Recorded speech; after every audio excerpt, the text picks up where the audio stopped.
रही आवाज आ गई अब। Yes yes yes. Hello hello, welcome everyone. I hope I am audible and visible to you people. क्या मैं आपको बेहतरीन तरह से दिखाई और सुनाई दे रहा हूं?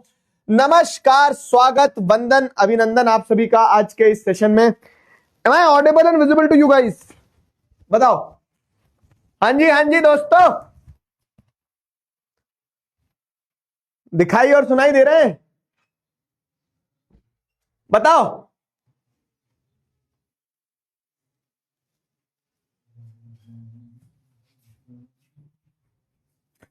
बताओ बताओ।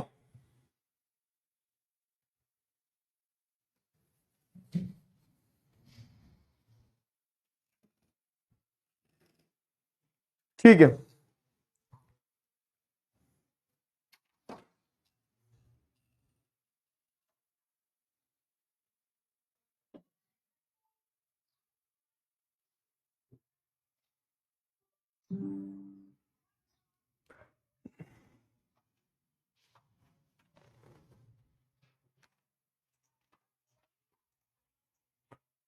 So how is it going guys? क्या चल रहा है?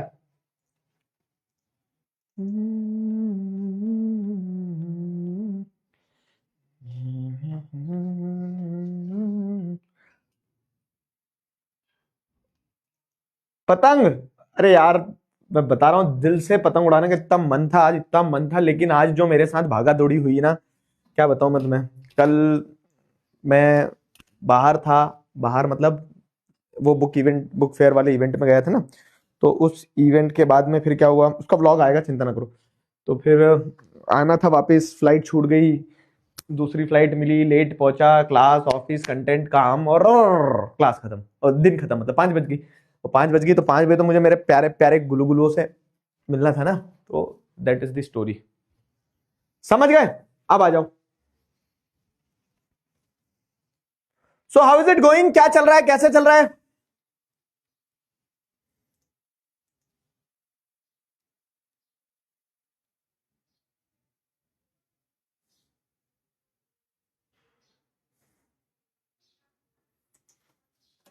बढ़िया।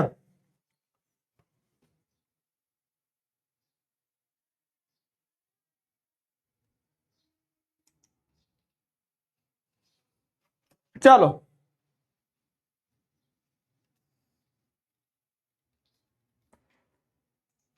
ऑडिबल विजिबल हैं हम?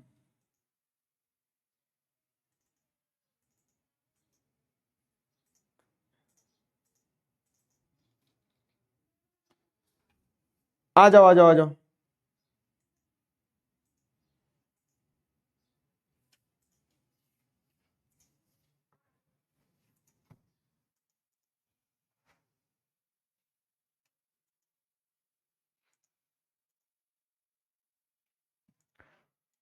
Welcome welcome welcome welcome.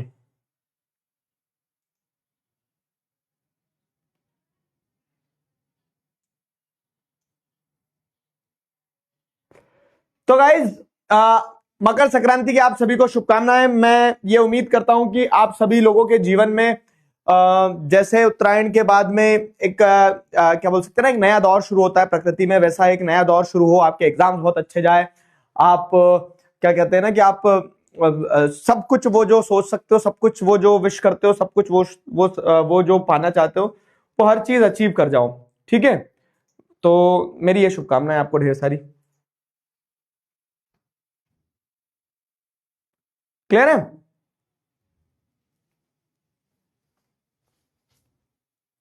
चलिए, तो आज आखिरी चैप्टर, मकर संक्रांति की शुभकामनाएं। आज आखिरी चैप्टर है guys. Welcome welcome welcome to the session. और ये जो लास्ट चैप्टर है आपका, ठीक है, लास्ट चैप्टर में लास्ट निशान, कल मैप वर्क करेंगे अपन एक बार, कल एक बार मैप वर्क करेंगे ना अपन पूरा, कल मैप वर्क होकर रहेगा। लास्ट चैप्टर में लास्ट निशाना लगा ले अपन, डायनासोर। बाल बाल बच गए, बाल बाल बाल बाल बाल बच गए, और पूरा शरीर चलेगा इनका। तो हाँ, क्या था? उड़ीसा कब आ रहे हैं? आ रहे हैं कल क्या सरप्राइज रिवील करा, सब बता दूं अभी तुम्हें सब अभी बता दूं।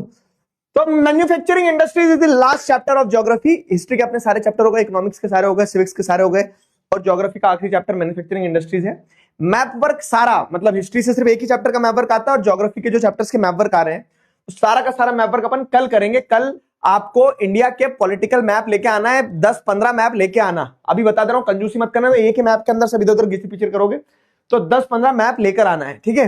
10-15 पॉलिटिकल मैप लेके आना। पॉलिटिकल समझते हो ना, जिसमें बॉर्डर्स वगैरह सब बनी रहती है इंडिया की, वो स्टेट्स डिवाइडेड रहते हैं, वो पॉलिटिकल होता है। और जो पूरा सिर्फ बिना बॉर्डर का मैप होता है ना, मतलब अंदर स्टेट्स का डिवीजन नहीं होता है, उसको फिजिकल मैप कहते हैं। तो फिजिकल मैप नहीं लाना है, पॉलिटिकल मैप लाना है, जिसमें स्टेट वाइज बाउंड्रीज वगैरह सब कुछ बताई गई हो।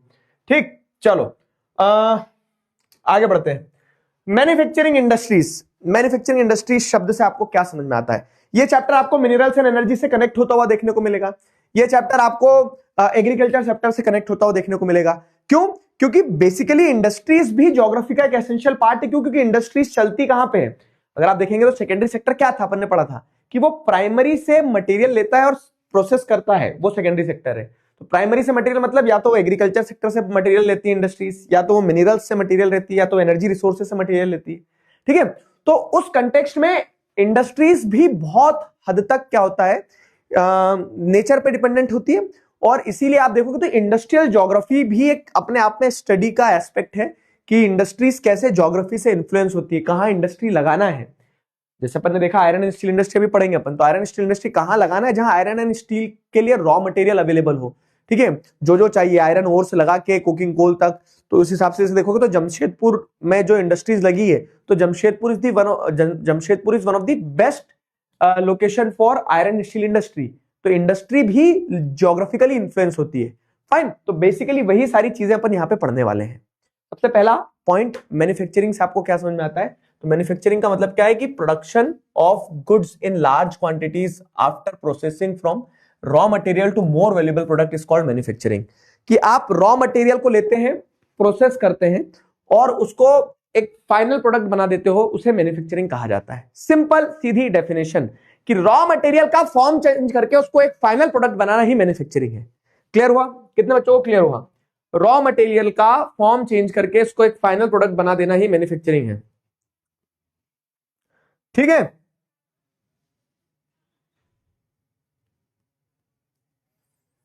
समझ में आया?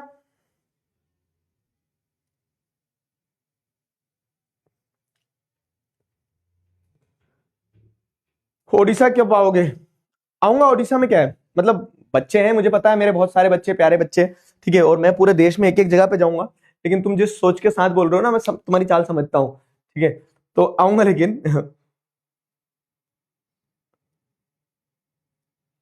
आ गया।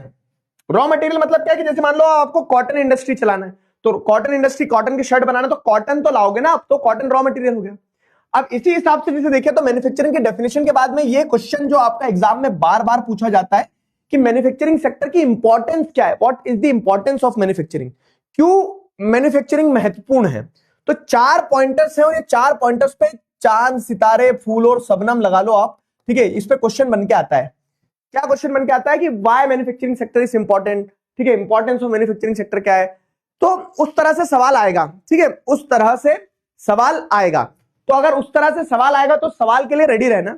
तो जैसे आप क्या कहेंगे कि modernise agriculture and reduces dependence of people. सबसे पहली चीज तो क्या है कि इंडस्ट्रीज की ये एक बहुत बड़ी भूमिका है, एक इंपॉर्टेंस है कि इंडस्ट्रीज जब आती तो इंडस्ट्रीज क्या कर रही है, जैसे ट्रैक्टर बना इंडस्ट्री में, तो ट्रैक्टर से क्या करोगे, डड खेलेंगे सर, नहीं, वो ट्रैक्टर से आप देखते हो खेती करोगे, तो खेती को आपने मॉडर्नाइज कर दिया, खेती को मॉडर्नाइज कर दिया। और जो अधिकतर लोग खेती पे ही निर्भर थे, तो इनको इंडस्ट्रीज में काम मिल जाएगा।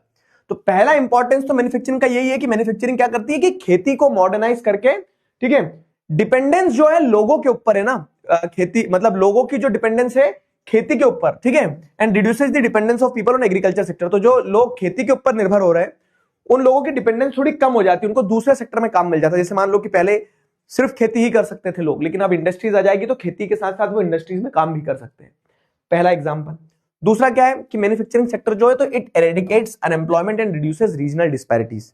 मतलब क्या है कि जब इंडस्ट्रीज आएगी, तो दिखती बात है कि इंडस्ट्रीज आएंगी तो वहां चिट्टी रोबोट तो काम नहीं करने लग जाएगा डे वन से, इंडस्ट्रीज में पहले कौन काम कर रहा होगा? तो इंडस्ट्रीज में आपको पता चल रहा है कि इंडस्ट्रीज में लोग काम कर रहे हैं, आम जनता काम कर रही है, ठीक है। तो अनएम्प्लॉयमेंट खत्म होगी इंडस्ट्रीज के आने से, बेरोजगारी जो है, तो इंडस्ट्रीज के आने से बेरोजगारी खत्म होगी। और जो लोगों की कह सकते हैं ना, जैसे हम कहते हैं कि क्या कि उत्तर प्रदेश बिहार में बहुत ज्यादा गरीबी है, या फिर उत्तर प्रदेश बिहार उड़ीसा झारखंड ये जो राज्य है, इन राज्यों में बेरोजगारी है, और इस कारण से क्या है, यहाँ पे डेवलपमेंट नहीं हो पाया। लेकिन भाई आप देख लो तो महाराष्ट्र में, गुजरात में बहुत ज्यादा डेवलपमेंट है, क्योंकि वहां इंडस्ट्रीज वगैरह है।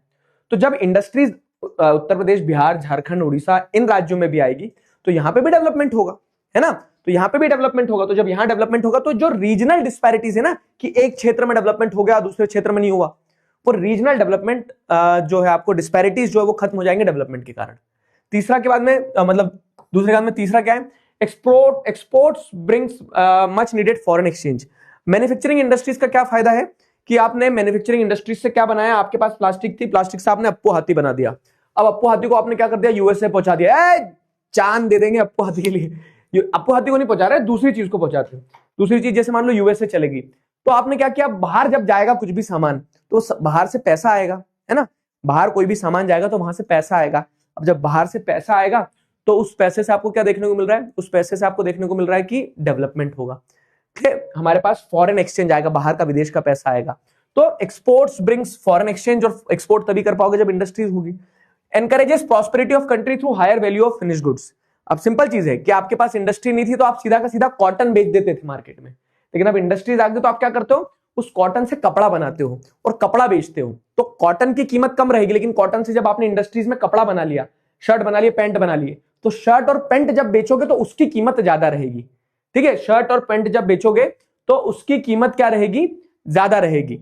समझ में आया? तो इस सेंस में क्या है कि इंडस्ट्रीज क्या करती है, प्रॉस्पेरिटी लाती है, संपन्नता लाती है देश में, क्योंकि आप क्या करते हो, फिनिश गुड्स को बाहर पहुंचा देते हो, दूसरे देश में, विदेश में पहुंचा देते हो, ठीक है। और उससे वैल्यू ज्यादा मिलती है आपको, फॉरेन इनकम मिलती है, ठीक है, हायर वैल्यू ऑफ गुड्स मिलती है।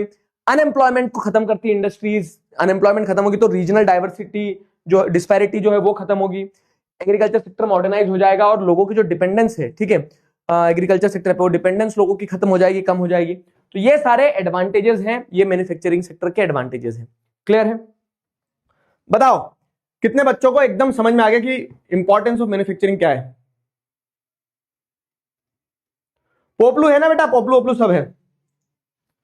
क्लियर हुआ?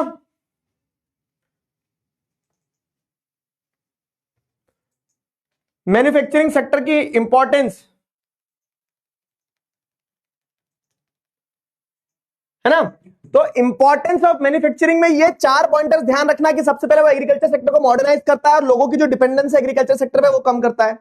अनएम्प्लॉयमेंट को खत्म करता है मैन्युफैक्चरिंग सेक्टर, और रीजनल डिस्पैरिटीज को खत्म करता है। Exports brings much needed foreign exchange, तो जब आप सामान को एक्सपोर्ट करते हो तो उससे आपको पैसा मिलेगा। साथ ही साथ क्या है कि मैन्युफैक्चरिंग सेक्टर जो है तो it encourages prosperity of country through higher value of finish goods, ठीक है। किसी भी देश में संपन्नता तब ऐड होगी जब आप क्या करोगे कि सामान की वैल्यू को हाई करके बेचोगे। वो कब होगा, जब आप उसकी मैन्युफैक्चरिंग करोगे। तो these are the importance of manufacturing.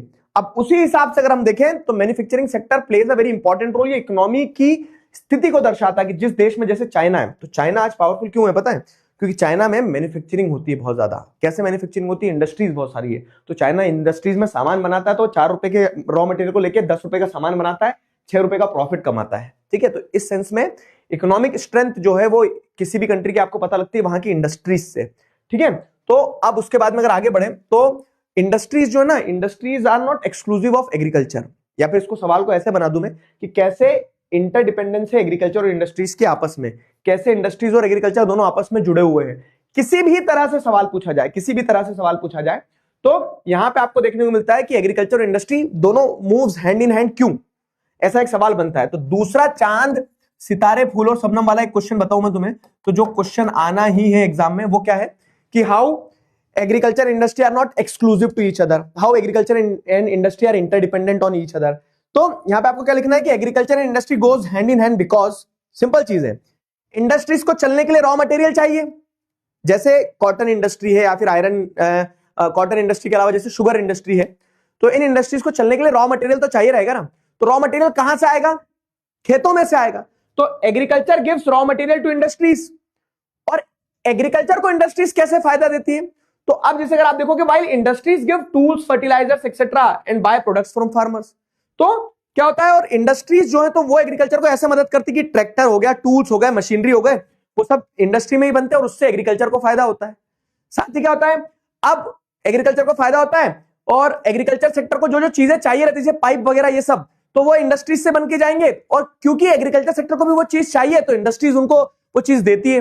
तो गिव एंड टेक वाला रिलेशन है, और इसी सेंस में आप क्या देखते हो कि there is interdependence of agriculture and industry. समझ में आया कि कैसे दोनों इंटरकनेक्टेड है, ठीक है। तो आज के समय में हम ग्लोबलाइजेशन के वर्ल्ड में जी रहे हैं, हमने पढ़ा है कि पूरा वर्ल्ड जो है ग्लोबली कनेक्टेड है, ठीक है। हमारी इंडस्ट्रीज को और ज्यादा एफिशिएंट और ज्यादा कॉम्पिटिटिव होना होगा। सेल्फ सफिशिएंट होना अपने आप में पर्याप्त नहीं कि हाँ हमारे देश में इंडस्ट्री लगी, ऐसी इंडस्ट्री होना चाहिए कि जो इंडिया में प्रोडक्ट बन रहे हैं उन प्रोडक्ट की वैल्यू एट पार हो, ठीक है, उन प्रोडक्ट्स की वैल्यू बराबर हो, किसके, उन प्रोडक्ट्स की वैल्यू बराबर हो इंटरनेशनल प्रोडक्ट्स के, ठीक है। Self sufficiency plus goods must be at par in quality with those in the international market, तो जो लोग इंटरनेशनल मार्केट में उनके क्वालिटी का प्रोडक्ट जो है वैसा प्रोडक्ट हमारे पास होना चाहिए, समझे, ये चीज रहती है, ठीक है। ये था मैन्युफैक्चरिंग इंडस्ट्रीज का केस। Got my point?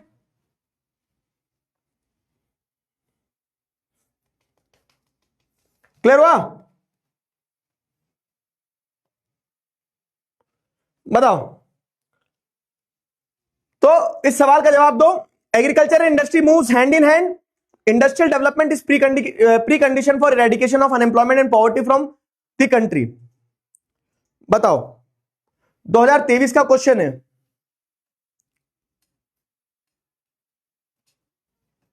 बताओ भाई।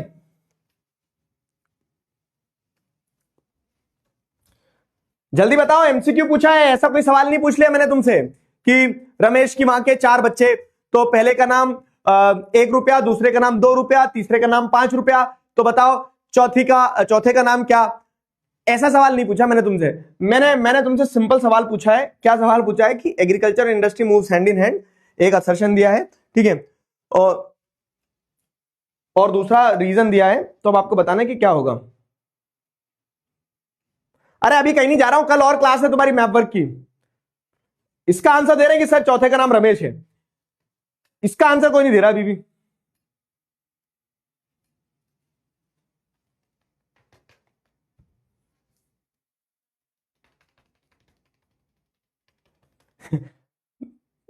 चौथे का नाम 6 रुपया बोल रहे हैं बच्चा। कल 15 मैप लेके आना बेटा, 15, ठीक है।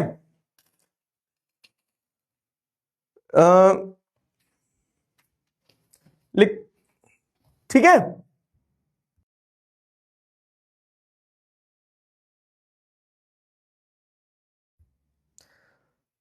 चलो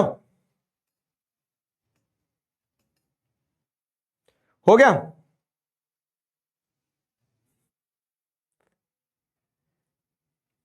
57% बच्चों ने सही आंसर दिया है, बहुत बढ़िया, बहुत। आधे बच्चों क्वेश्चन दो, आधे घंटे तक तो क्या क्वेश्चन, क्या है सामने लिखा आंसर दो फटाफट, ठीक है। तो बी है, देखो इसमें क्या है ना, असर्शन इज ट्रू, एग्रीकल्चर और industry moves hand in hand, बात सही है कि एग्रीकल्चर और इंडस्ट्री दोनों एक दूसरे के सपोर्ट में चलते हैं। रीजन क्या है कि क्यों, क्योंकि एग्रीकल्चर इंडस्ट्री को रॉ मटेरियल देता है और इंडस्ट्रीज एग्रीकल्चर को मशीन देती है, ये रीजन होना चाहिए। लेकिन रीजन अलग है कुछ, कि industrial development is precondition for eradication, ये importance of agriculture, importance of manufacturing बता रहा है। तो रीजन अपने आप में गलत नहीं है, रीजन इज ट्रू। तो both A and R are true, but R is not the correct explanation of A. R जो है तो करेक्ट एक्सप्लेनेशन नहीं है ए का, ठीक है। R is not the correct explanation of A, तो बी होगा इसका राइट आंसर। मात्र 57% बच्चों ने सही आंसर दिया है। अब देखो अगला जो टॉपिक है, या अगला टॉपिक ऑब्जेक्टिव टाइप में बन के आता है और बहुत सिंपल बेसिक टॉपिक है, इसको 2 मिनट में कवर किया जा सकता है अगर आप ध्यान दो तो। क्या है अगला टॉपिक? है क्लासिफिकेशन ऑफ इंडस्ट्रीज। मतलब कि आप इंडस्ट्रीज को कैसे अलग अलग तरह से क्लासिफाई कर सकते हो, कि एक इंडस्ट्री ये भी होती है, एक इंडस्ट्री ये भी होती है, एक इंडस्ट्री ये भी होती है। तो अगर आप जैसे देखोगे ना, तो इंडस्ट्रीज को क्लासिफाई किया जाता है डिफरेंट डिफरेंट बेसिस पे। बेसिस मतलब क्या है कि अगर मैं बोलूं कि आपको टीम बनाना क्रिकेट टीम, तो आप बच्चों को देखोगे कौन को क्रिकेट खेलते आता है, वो बेसिस वो रखोगे आप। मैंने आपको दिया कि क्विज में जाना है, किस कंपटीशन में, तो आप बेसिस बदल दोगे ना, कि अब आप पढ़े लिखे बच्चे देखोगे जो क्विज में पार्टिसिपेट कर पाए, जिनको नॉलेज भी हो कुछ। तो on the basis, on different different basis, अलग अलग मापदंड पे अलग अलग प्रकार से क्लासिफिकेशन निकल के आएगा। तो जैसे अगर हम बात कर रहे हैं on the basis of raw material, तो रॉ मटेरियल के हिसाब से क्या है, एग्रो बेस्ड इंडस्ट्रीज होती है, मतलब जो एग्रीकल्चर सेक्टर से रॉ मटेरियल लेती है, जैसे कॉटन हो गया, शुगर हो गया। और दूसरी होती है मिनरल बेस्ड इंडस्ट्रीज, जो नेचर से ही रॉ मटेरियल ले रही है लेकिन वो मिनरल्स वाले रॉ मटेरियल ले रही है, जैसे आयरन हो गया, सीमेंट हो गया, iron steel industry, cement industry. तो ये मिनरल बेस्ड हो गई, ये एग्रीकल्चरल बेस्ड हो गई, एग्रो बेस्ड हो गई, मिनरल बेस्ड हो गई। तो simple, on the basis of raw material, agro based और mineral based, according to their main roles. Industries जो अपने मेन रोल्स होते हैं इंडस्ट्रीज के, उन मेन रोल्स के हिसाब से कुछ इंडस्ट्रीज बेसिक इंडस्ट्रीज होती है, जैसे जो दूसरी इंडस्ट्रीज में इंपॉर्टेंट रोल प्ले करती है, बेसिक रोल प्ले करती है, जिन्हें की इंडस्ट्री भी आप कह सकते हो दूसरी इंडस्ट्रीज के ग्रोथ में। जैसे जैसे उदाहरण दे रहा हूं, क्या कि मशीन बनाने वाली इंडस्ट्री जो है वो कुछ प्रोडक्ट नहीं बना रही, वो मशीन बना रही है, और उन मशीनों से फिर दूसरे प्रोडक्ट बन रहे हैं। एक आयरन स्टील इंडस्ट्री है, वो आयरन एंड स्टील लोहे की बहुत सारी मशीनें बना दे रही, किसी मशीन से दोने बनते हैं, किसी मशीन से बॉटल बनती है, किसी मशीन से मान लो डब्बे बनते हैं। तो वो आयरन एंड स्टील इंडस्ट्री एक बेसिक इंडस्ट्री हो गई जो दूसरी इंडस्ट्रीज के ग्रोथ में मदद कर रही है। वैसे कुछ इंडस्ट्रीज डायरेक्ट कंज्यूमर इंडस्ट्रीज होती है, मतलब जैसे कि साबुन बनाने वाली इंडस्ट्री है, तो उनने साबुन बना दी और वो साबुन फिर डायरेक्ट कंज्यूमर यूज कर रहा है, ऐसा नहीं कि साबुन से भी कुछ और बना दिया उनने। समझ में आया? तो रोल के हिसाब से अगर आप देखोगे according to their main role, कुछ इंडस्ट्रीज बेसिक इंडस्ट्रीज होती है जो दूसरी इंडस्ट्रीज के सपोर्ट में इंपॉर्टेंट रोल प्ले करती है, और कुछ इंडस्ट्रीज कंज्यूमर इंडस्ट्रीज होती हैं जो डायरेक्ट कंज्यूमर्स को प्रोडक्ट देती है। ठीक है, ये हो गया। फिर क्या है तीसरा, कैपिटल इन्वेस्टमेंट बेस्ड, कितना पैसा लगा है, और पैसे के हिसाब से कुछ स्मॉल स्केल इंडस्ट्रीज होती है और कुछ लार्ज स्केल इंडस्ट्रीज होती है।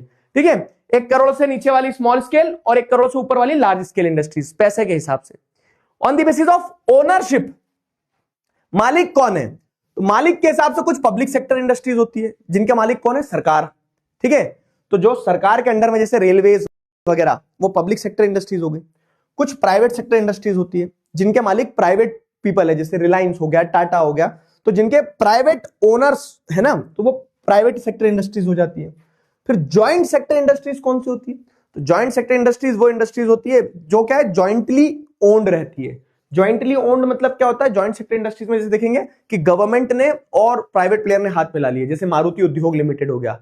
ठीक है, तो वो क्या है, वो एक ज्वाइंट सेक्टर का एग्जांपल है।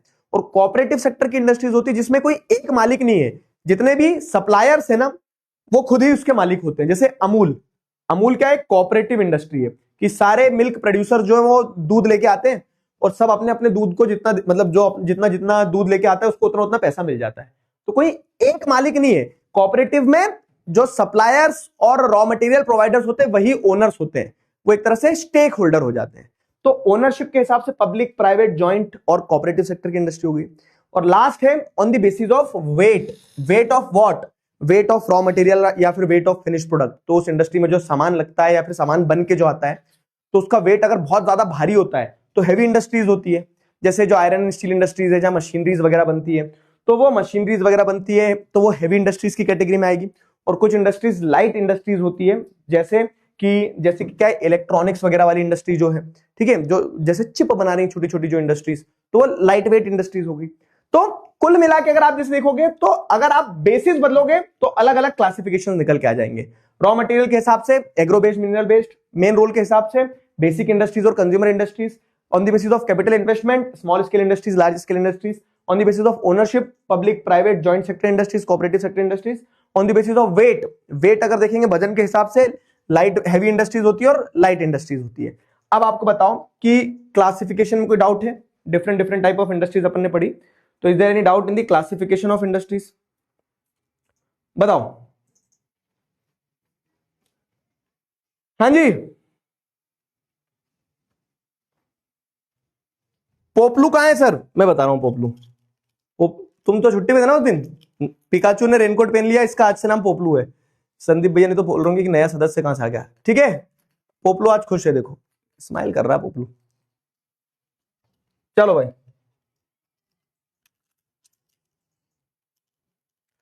आ जाओ।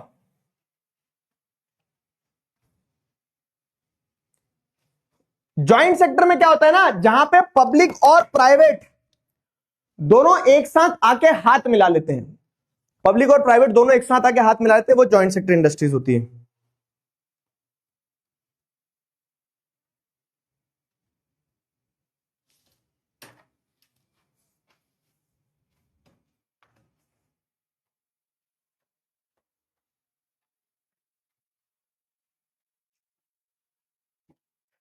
ठीक है,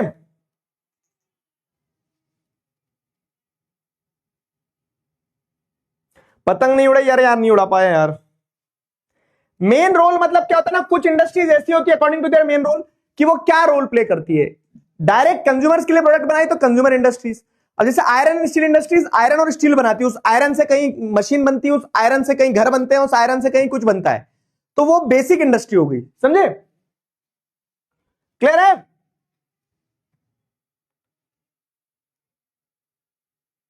क्लियर हुआ?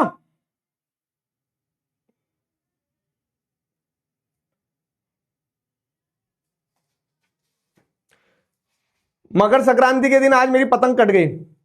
कटा तो बहुत कुछ था मेरे दोस्त, तुम्हें सिर्फ पतंग ध्यान रह गया। बाकी इंपॉर्टेंट ये है कि अब एग्जाम में ना कटे, इसके लिए पढ़ लो बहुत अच्छे से।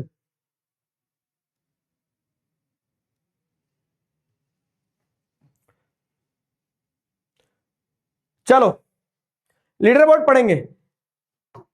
अब ये क्लासिफिकेशन आपको बताया गया अलग अलग बेसिस पे, अलग अलग तरह का क्लासिफिकेशन है, ठीक है, अलग अलग तरह का क्लासिफिकेशन, अलग अलग तरह का क्लासिफिकेशन है। ये देखो हट्टे कट्टे नौजवान छींक रहे हैं। और वो वाला मीम देखा तुमने, छींकने पे वाला मीम देखा कि आजकल के नौजवान को देखो, छींक देते हैं और जरा में सॉरी बोल देते हैं। हमारे दादा परदादा के समय में तो बहुत जोर से पात देते थे और हरिओम बोल के आगे बढ़ जाते थे। तो मीम चल रहा है ना। तो संदीप कैसे नौजवान हो यार तुम छींक के सॉरी बोल देते हो।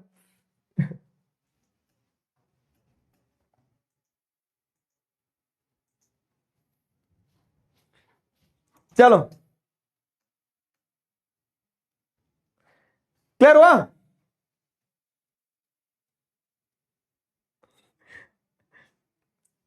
चलो तो अब क्लासिफिकेशन ऑफ इंडस्ट्रीज की अगर बात करें, क्लासिफिकेशन ऑफ इंडस्ट्रीज की अगर बात करें तो यहां एक चीज समझना है आपको कि क्लासिफिकेशन ऑफ इंडस्ट्रीज की अगर बात करें ना, तो इंडस्ट्रीज को क्लासिफाई किया जा सकता है अलग अलग तरह से, लेकिन हम एग्रो बेस्ड इंडस्ट्रीज और मिनरल बेस्ड इंडस्ट्रीज दो ही तरह के क्राइटेरिया पढ़ेंगे। तो एग्रो बेस्ड इंडस्ट्रीज और मिनरल बेस्ड इंडस्ट्रीज दो तरह के क्लासिफिकेशंस पढ़ेंगे। एग्रो बेस्ड इंडस्ट्रीज में क्या है, एग्रो बेस्ड इंडस्ट्रीज में अपन पढ़ेंगे कि जो इंडस्ट्रीज एग्रीकल्चर सेक्टर से रॉ मटेरियल लेती है, ठीक है, जो जो इंडस्ट्रीज क्या है एग्रीकल्चर सेक्टर से रॉ मटेरियल लेती है, वो इंडस्ट्रीज क्या कहलाती है, वो इंडस्ट्रीज एग्रो बेस्ड इंडस्ट्रीज कहलाएंगी। तो उन एग्रो बेस्ड इंडस्ट्रीज को जैसे अगर अपन देखेंगे तो अपने को तीन एग्रो बेस्ड इंडस्ट्रीज पढ़ना है, कॉटन टेक्सटाइल की, एक जूट टेक्सटाइल की और एक शुगर इंडस्ट्री की, ठीक है। और दूसरा देखो क्लासिफिकेशन आपको ब्रॉडली तो बहुत सारे बताए, लेकिन डिटेल में आपको एग्रो बेस्ड और मिनरल बेस्ड दो ही तरह की इंडस्ट्रीज के क्लासिफिकेशन इस चैप्टर में पढ़ना है। तो एग्रो बेस्ड इंडस्ट्रीज मतलब वो इंडस्ट्रीज, ठीक है, जो कि क्या करती है एग्रीकल्चर सेक्टर से रॉ मटेरियल लेती है, ठीक है, दोज इंडस्ट्रीज, ठीक है, those industries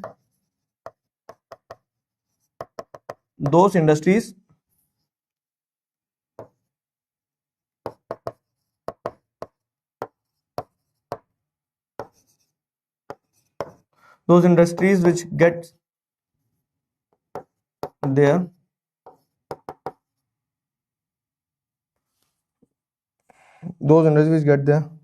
raw material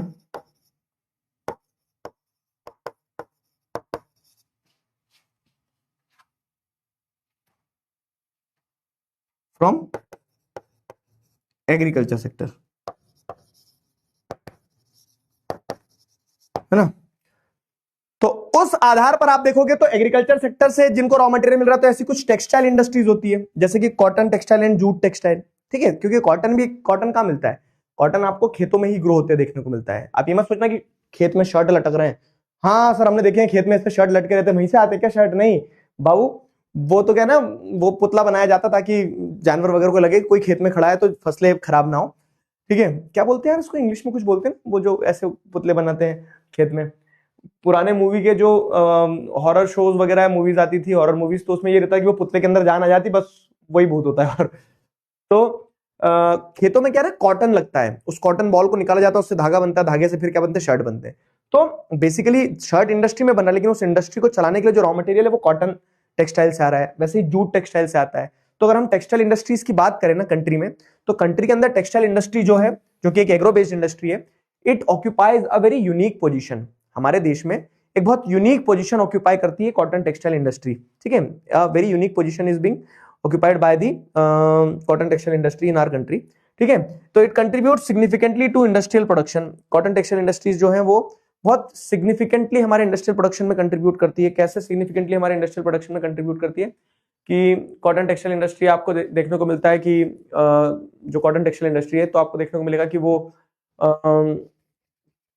cotton textile industry जो है तो धागा बनने से लेके कपड़ा बनने तक पूरी प्रोसेस हमारे कंट्री में होती है। तो वैल्यू चेन जो है ना, मतलब जैसे एक टमाटर से आप मैक्सिमम क्या बना सकते हो, टमाटर से चटनी वटनी बना के केचप तक बना सकते हो। टमाटर का आप ऐसे तो नहीं कि टमाटर से आप ट्रक बना दोगे एक टमाटर की लाइफ स्पैन क्या है, टमाटर से लगा के केचप तक की है। तो वो उसका कंप्लीट वैल्यू चेन है कि एक टमाटर से मैक्सिमम केचप ही बन सकता है, टमाटर से ट्रक नहीं बन सकता है। लेकिन अगर आप जैसे देखोगे कॉटन, तो एक कॉटन से क्या क्या बन सकता है, कॉटन से धागा बन सकता है, धागे से कपड़ा बन सकता है, कपड़े से शर्ट बन सकती है, शर्ट से पोछा बन सकता है। तो ये उसका वैल्यू चेन है, ठीक है। मम्मी जानती है कि शर्ट से पोछा कैसे बनाते हैं, तो ये उसका वैल्यू चेन है। तो जो हम बात कर रहे हैं टेक्सटाइल इंडस्ट्री की, वो टेक्सटाइल इंडस्ट्री इंडिया में बड़ी यूनिक पोजीशन ऑक्यूपाई करती है, क्योंकि it contribute significantly to the industrial production. खूब प्रोडक्शन भी होता है टेक्सटाइल्स का हमारी कंट्री में। साथ ही साथ हम क्या है, सेल्फ रिलायंट है कि हमें किसी और के ऊपर निर्भर नहीं होना पड़ता है, ठीक है। It is complete in value chain. तो जो कॉटन टेक्सटाइल इंडस्ट्री है हमारी कंट्री में, वो वैल्यू चेन में कंप्लीट है अपने आप में, कि उसमें आप और नया कुछ ऐड नहीं कर सकते। धागे से शर्ट और शर्ट से पोछा बनाने तक का काम मम्मी होगा, पूरा हमारे देश में ही हो जाता है, ठीक है। It generates employment and foreign exchange earning, ठीक है। इंडस्ट्रीज में लोग काम करेंगे तो रोजगार भी मिलेगा, रोजगार के साथ साथ में क्या है कि फॉरेन अर्निंग भी आएगी, समझ में आया? रोजगार के साथ साथ में फॉरेन अर्निंग भी आएगी। तो इस सेंस में जो टेक्सटाइल इंडस्ट्रीज है हमारी कंट्री में, तो वो टेक्सटाइल इंडस्ट्रीज एक बहुत यूनिक पोजीशन जो है वो ऑक्यूपाई करती है। Textile industries plays a very important role in our country, ठीक है। हमारी कंट्री में टेक्सटाइल इंडस्ट्रीज बहुत इंपॉर्टेंट रोल प्ले करती है। समझ में आया? टमाटर से टमाटर की सब्जी भी बन सकती है, हाँ वेरी गुड। टमाटर से दरियाई गेंडा बना देंगे। अबे क्या बोल रहे हो, पागल हो गए? चलो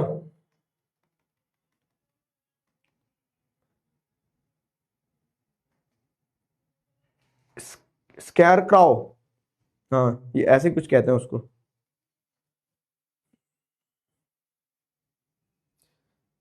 देखो यार तुम फिर उल्टी उल्टी बातें करते हो।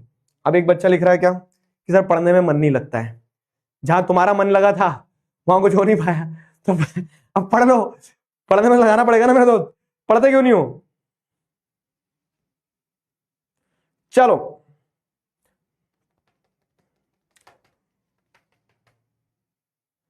नहीं, ये इस बच्चे से मैं बिल्कुल लड़ने करूंगा जो बोल रहा है कि पोछा मम्मियां ही क्यों, पापा क्यों नहीं बना सकते हैं? पापा भी बना सकते हैं, ठीक है, पापा भी बना सकते हैं। कपड़े से पोछा पापा भी बना सकते हैं, लेकिन मम्मी क्या है ना, मम्मी प्यार से बनाएंगी कब, जब तुम्हारा कपड़ा पहन के मन खत्म हो जाएगा, तुम बोलोगे नए कपड़े लेना है, फेंक दिया, तो मम्मी पोछा बनाएगी। पापा कैसे बनाएंगे कि तुम पढ़ाओगे नहीं और पापा के हाथ चढ़ गए किसी दिन, पापा ऐसी शर्ट के कॉलर पकड़ेंगे, फट जाएगा, देंगे पीठ पे दो, तो फट गया, तो अब पापा ने ऐसे पोछा बनाया है, ठीक है। उस पोछे से धुनाई तुम्हारी होना है, लेकिन पापा अगर बनाएंगे तो इट्स बेटर कि पढ़ लो, ध्यान लगा दो क्लास में। आज तुम बोलोगे आज दिगराज सर आज क्या हो गया तुम्हें, आज हुआ कुछ नहीं है, तुम आज बहुत उल्टी उल्टी बातें कर रहे हो, तो अब मुझे भी थोड़ा फिर टिट फॉर टैट करना पड़ता है।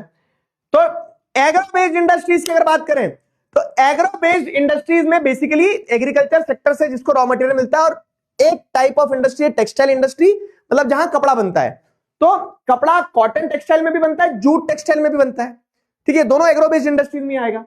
अब मेरी बात सुनना, 3 इंडस्ट्री ये है, इसके बाद में आयरन एंड स्टील इंडस्ट्री भी है एक। तो ये 4 इंडस्ट्री जो है आगे मिनरल्स में पढ़ेंगे। इन 4 इंडस्ट्रीज में ना एक हैक है। हैक क्या है? वो हैक समझाता हूं मैं तुम्हें।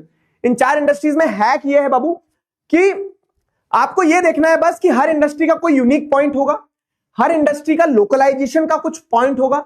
कि जैसे कॉटन टेक्सटाइल इंडस्ट्री, तो कॉटन टेक्सटाइल इंडस्ट्री गुजरात और महाराष्ट्र वाले रीजन में है, क्यों है, क्यों वहां पे लोकलाइज्ड है। जैसे जूट टेक्सटाइल इंडस्ट्री है, तो वो वेस्ट बंगाल में हुगली रिवर बेसिन के आसपास लोकलाइज्ड है। तो लोकलाइज्ड क्यों है? तो मेरा हैक अगर मैं लिखूं सारी इंडस्ट्रीज का, एग्रो बेस्ड इंडस्ट्रीज और आयरन स्टील इंडस्ट्री में, इन 4 इंडस्ट्री में ये हैक लगा सकते हो। तो हैक क्या है है कि कोई तो यूनिक पॉइंट हर इंडस्ट्री का है। लोकलाइजेशन पे क्वेश्चन बनता है कि आयरन स्टील है अगर, तो वो क्यों छोटा नागपुर प्लेटू में लोकलाइज्ड है। कॉटन एंड टेक्सटाइल इंडस्ट्री तो क्यों लोकलाइज्ड है वो महाराष्ट्र गुजरात वाले एरिया में। जूट टेक्सटाइल है तो क्यों लोकलाइज्ड है। समझ में आ रहा है? तो इस तरह से आपको ध्यान रखना है। क्लियर हुआ? बताओ जल्दी, है ना? आया ना समझ में? तो ये दो चीजें ध्यान रखना। समझ में आया? अबे हाँ या ना बोल दो।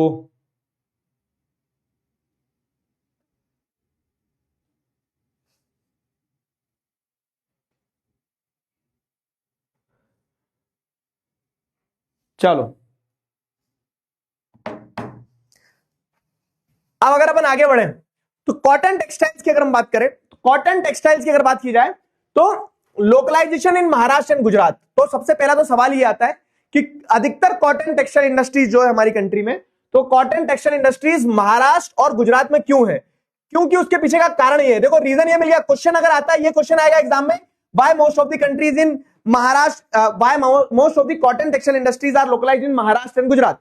तो उसका कारण क्या बनेगा कि most of the cotton textile industries are localised in Maharashtra and Gujarat because Maharashtra और गुजरात वाला रीजन जो है तो कॉटन ग्रोइंग रीजन है। ठीक है, ब्लैक सॉइल है वहां पे, ब्लैक सॉइल को ही कॉटन सॉइल कहा जाता है, कॉटन बेस्ट ग्रो होता है वहां पे। ठीक है, वहां पे गुड ट्रांसपोर्टेशन फैसिलिटीज अवेलेबल है, ट्रांसपोर्ट बहुत अच्छे से हो जाता है। मतलब कैसे कि नियर बाय पोर्ट्स है ना, पोर्ट्स हैं, जैसे गुजरात में भी कांडला पोर्ट है, मुंबई में भी, महाराष्ट्र में भी मुंबई पोर्ट है, जवाहरलाल नेहरू पोर्ट है।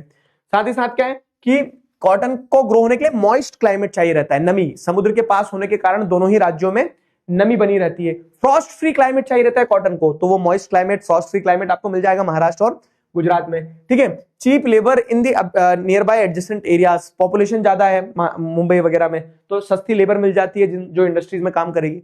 तो दीज आर दी रीजंस जिनकी वजह से कॉटन टेक्सटाइल इंडस्ट्रीज महाराष्ट्र और गुजरात वाले रीजन में लोकलाइज्ड है। ठीक है, अब अगर हम कॉटन टेक्सटाइल इंडस्ट्रीज की वाहवाही सुने कि कॉटन टेक्सटाइल इंडस्ट्री क्या है, तो कॉटन टेक्सटाइल इंडस्ट्री की वाहवाही ये है कि it contribute significantly to the industrial production, कि कॉटन टेक्सटाइल इंडस्ट्री हमारे इंडस्ट्रियल प्रोडक्शन में सिग्निफिकेंट तरीके से कंट्रीब्यूट करती है। खूब सारे कॉटन के कपड़े बनते हैं। ठीक है, जिससे क्या होता है, कपड़े बन रहे हैं तो लोगों को रोजगार मिलेगा। अब वो कपड़े बने तो एक आदमी कितने कपड़े पहनेगा? हमने सबने पहन लिए, हमने सबने कपड़े पहन लिए, उसके बाद में वो कपड़े हम एक्सपोर्ट भी तो करेंगे, जब विदेश में देंगे तो विदेश वालों से पैसे भी तो लेंगे, तो हमारे पास फॉरेन एक्सचेंज आता है कॉटन टेक्सटाइल इंडस्ट्रीज के चलते। ठीक है, cotton textile industries is self reliant and complete in value chain. मतलब वही है कि हम किसी और के ऊपर निर्भर नहीं है, धागे से कपड़ा बनाने तक का सारा काम अपने देश में हो जाता है, वैल्यू चेन उसकी कंप्लीट करते हैं। साथ ही साथ ये दूसरी इंडस्ट्रीज को भी सपोर्ट करती है। जैसे कपड़ा बन गया सफेद, अब उस पर कलर चढ़ाना है तो केमिकल इंडस्ट्रीज जो है, तो केमिकल और डाई इंडस्ट्रीज जो है उनको सपोर्ट करती है। पैकेजिंग, अब शर्ट बना लिया तो लेयर है तेरा शर्ट, ऐसा थोड़ी ना दोगे, उसको पैक करोगे, तो packaging industries, engineering industries, machines वगैरह बनती है। तो cotton textile industry supports various other industries also, दूसरी इंडस्ट्रीज को भी सपोर्ट कर रही है। ठीक है, फिर क्या है, अब जैसे आप देखोगे तो इस इंडस्ट्री में अलग अलग प्रोसेस है। क्या प्रोसेस होता है कि सबसे पहले तो स्पिनिंग होती है। स्पिनिंग मतलब क्या है कि धागा बनना, उस कॉटन से, एक कॉटन का ऐसा बॉल आता है, उस कॉटन के बॉल से आप धागा बनाते हो, तो कॉटन के बॉल से धागा बनाना है स्पिनिंग। ठीक है, धागा बनाना, तो spinning is centralised in cotton textile industry. मतलब धागा कहां बन रहा है? जहां कॉटन प्रोड्यूस हो रहा है, तो महाराष्ट्र और गुजरात वाले रीजन में ही धागा बनता है। लेकिन जो वीविंग है ना, उस धागे से फिर आप जब कपड़ा बनाते हो, समझना बहुत अच्छी बात से कि कॉटन टेक्सटाइल इंडस्ट्री में अलग अलग स्टेजेस है। जैसे पहले आप क्या देख रहे हैं कि रॉ फाइबर मिला आपको, ठीक है, कपड़ा मिल गया, तो मतलब वो क्या बोल सकते हैं ना कि फाइबर प्रोडक्शन हुआ एक तरह से, कॉटन बना, कॉटन का आपका रॉ फाइबर मिल गया, उस रॉ फाइबर को स्पिन करा, स्पिन करके धागा बुन लिया, तो यार्न बन गया, आपका धागा बन गया। फिर उस धागे को जब वीव करोगे ना, निटिंग वीविंग करोगे, तो धागे से कपड़ा बनेगा। ठीक है, कपड़े से फिर आपने क्या करा, कपड़ा जो वीविंग निटिंग करने के बाद में फैब्रिक बन गया, फैब्रिक, फिर उस फैब्रिक पे आप क्या करोगे, डाई डालोगे, फिनिशिंग करोगे, फिनिशिंग करने के बाद में फिर उससे गारमेंट बना लोगे। ठीक है, गारमेंट बना लोगे, फिर गारमेंट जो है तो वो गारमेंट से फिर आप शर्ट, पैंट, ठीक है, जो भी बनाना है आपको, वो कपड़ा बनता है, मतलब पहनने वाले कपड़े। पहले एक थान का कपड़ा होता है, थान के कपड़े को काट पीट के जो बनाना है वो बन जाता है। तो द थिंग इज क्या है, चीज क्या है, चीज ये है कि जैसे अगर आप ये पूरी प्रोसेस देखोगे तो इस प्रोसेस में अलग अलग प्रोसेस है। कहीं धागे से, मतलब पहले कॉटन से धागा बन रहा है, फिर धागे से कपड़ा बन रहा है, तो जो धागा बनता है ना वो सेंट्रलाइज्ड है, मतलब गुजरात महाराष्ट्र वाले रीजन में ही होगा। क्यों? क्योंकि वहीं पे प्रोडक्शन हो रहा है, वहीं धागा बना दिया। लेकिन अब जैसे आप देखते हैं बनारस में बनारसी साड़ियां बनेगी, महेश्वर में महेश्वरी साड़ियां बनेगी, चंदेरी में चंदेरी साड़ी बनेगी, है ना। तो हर जगह अपनी अपनी स्टाइल है। तो जो वीविंग होती है ना, वीविंग डिसेंट्रलाइज्ड है बहुत ज्यादा। क्यों? टू इनकॉर्पोरेट दी ट्रेडिशनल और to incorporate the regional skills, कि हर क्षेत्र में एक अलग अनुभव से कपड़ा बनाया जाता है। तो वो अलग अलग क्षेत्र का अलग अलग अनुभव है, तो अलग अलग अनुभव कब पूरा होगा लोगों का? जब वो वहीं पे बनेगा। तो धागा सेंट्रलाइज तरीके से बनता है एक ही जगह पे, लेकिन उसकी जो वीविंग होती है वो वीविंग डिसेंट्रलाइज होती है, कंट्री के अलग अलग पार्ट में होती है। ठीक है। फिर क्या है, जैसे खादी का भी प्रोडक्शन होता है, तो खादी जो है हमारी कंट्री में क्या है, khadi provides home based employment. तो खादी का जो कपड़ा बनता है, इंडिपेंडेंस के टाइम से खादी इंपॉर्टेंट रहा, तो वो लोगों के जो छोटे छोटे कॉटेज इंडस्ट्रीज होते हैं उनको सपोर्ट करता है। ठीक है, समझ में आया?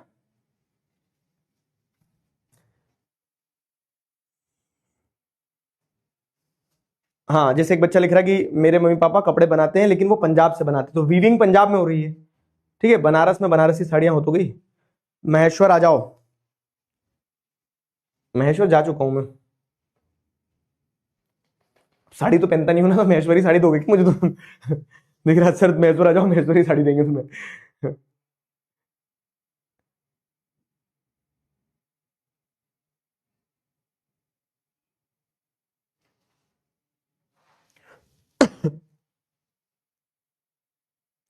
क्लियर हुआ? Very good. आंखें थकी हुई क्यों लग रही है? अरे यार मैं बोलता हूँ, मैं ट्रैवल पे था, कल की क्लास इसलिए कैंसिल हुई। कल मैं गया, वो बुक फेयर में एक इवेंट था, वो करा, वो करके वापस आया, मेरी फ्लाइट छूट गई, रात भर ढंग से सो नहीं पाए, फिर वही भागा दौड़ी। लेकिन this is life my friend, this is life.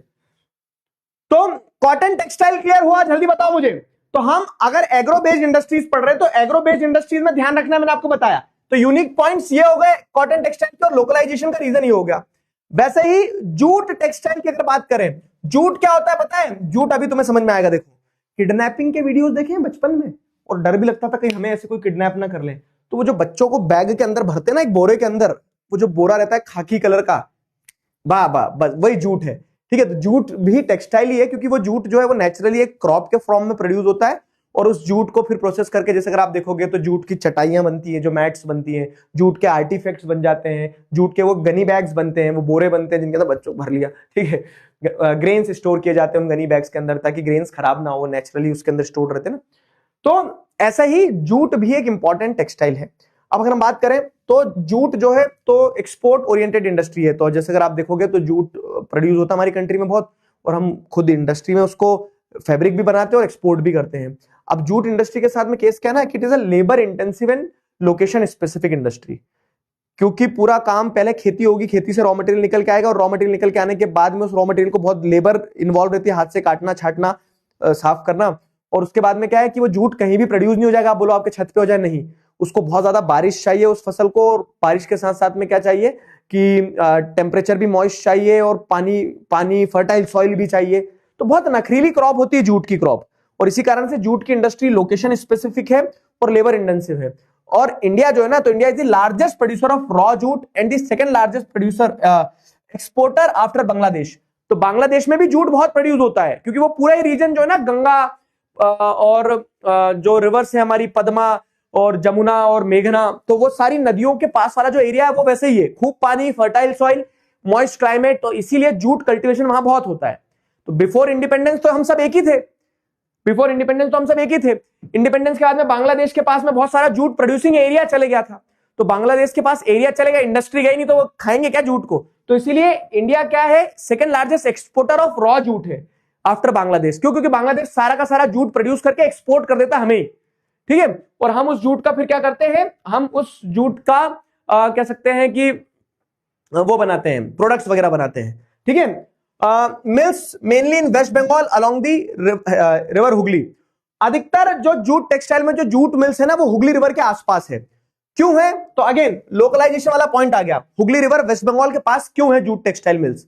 क्योंकि देखो, जैसे अगर आप देखोगे तो proximity to the jute fields, तो उसी एरिया के आसपास जूट प्रोड्यूस होता है, वेस्ट बंगाल, बांग्लादेश वगैरह, तो रॉ मटेरियल आसानी से मिल जाएगा। चीप वाटर ट्रांसपोर्ट, अब क्योंकि वो क्षेत्र सबसे सस्ता ट्रांसपोर्टेशन होता है वाटर ट्रांसपोर्ट। आसानी से आदमी क्या कर सकता है, इधर से उधर ले जा सकता है सामान को वाटर ट्रांसपोर्ट पे कम कॉस्ट में।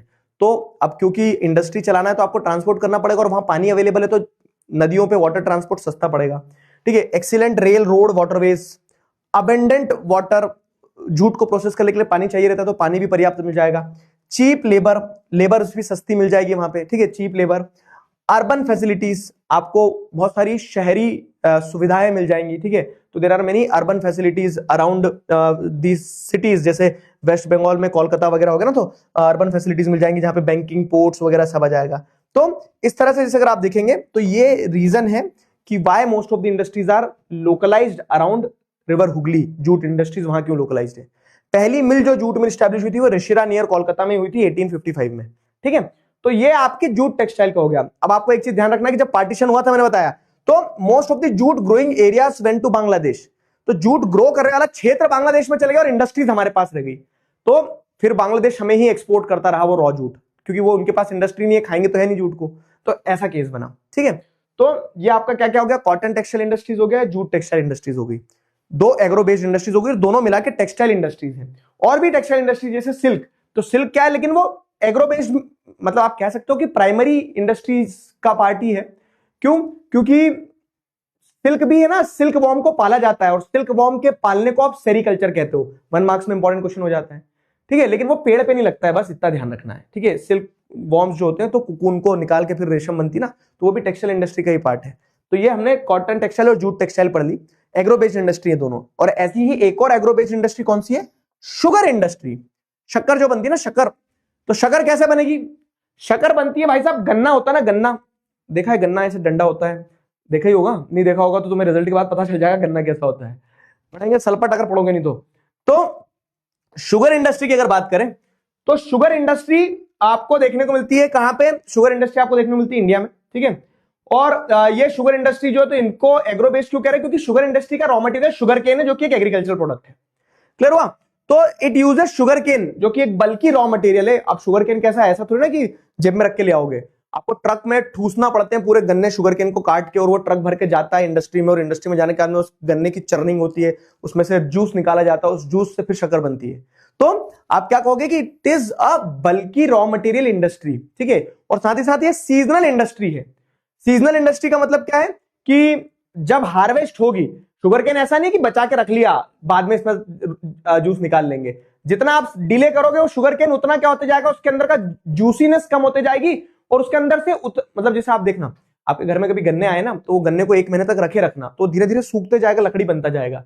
ठीक है, तो विथ दी टाइम जो सुक्रोज कंटेंट रहता है ना, जो मीठापन रहता है उस गन्ने के अंदर, वो रिड्यूस होता चले जाता है। ठीक है, तो it is a seasonal industry, runs only during a specific season. एक सीजन है जब हार्वेस्ट होके आएंगे, तब गन्ने फटाफट फटाफट आप उनका जूस निकाल सकते हो। ज्यादा समय रोकोगे रॉ मटेरियल तो रॉ मटेरियल खराब हो जाएगा आपका।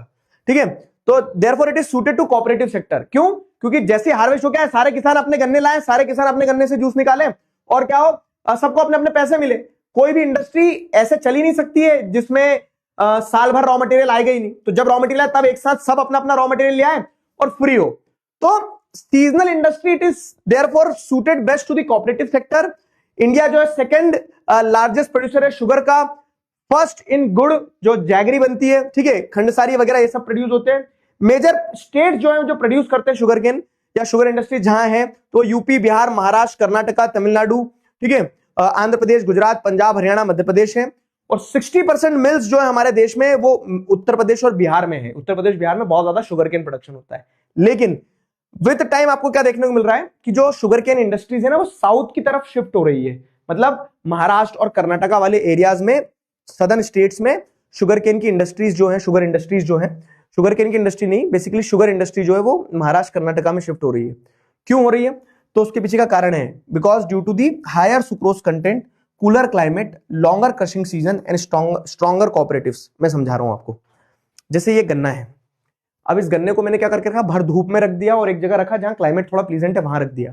तो जहां धूप में गन्ना रखा है ना, वो जल्दी सूखने लगेगा, उसके अंदर का जो सुक्रोज कंटेंट है वो डिक्लाइन होने लगेगा। लेकिन एक ऐसी जगह रखा जहां टेम्परेचर बहुत ज्यादा नहीं था, तो वो गन्ना जो है तो फिर भी क्या रहेगा, कूल क्लाइमेट है ना, तो कूल क्लाइमेट के कारण उसका जो गन्ने के अंदर का सुक्रोज कंटेंट है ना, जो मीठापन है, वो धीरे धीरे रिड्यूस होगा। और जब सुक्रोज कंटेंट धीरे धीरे रिड्यूस होगा तो उसके चलते क्या रहेगा कि आपको उस गन्ने का जूस निकालने का समय ज्यादा मिल जाएगा। You will get a longer crushing period, ठीक है, कि आप उसको लंबे समय तक क्रश कर सकते हो, रोक सकते हो। 10 दिन बाद भी उसकी क्वालिटी उतनी खराब नहीं होगी जितनी क्वालिटी खराब उस गन्ने की हो जाएगी जो गर्म क्षेत्र में था।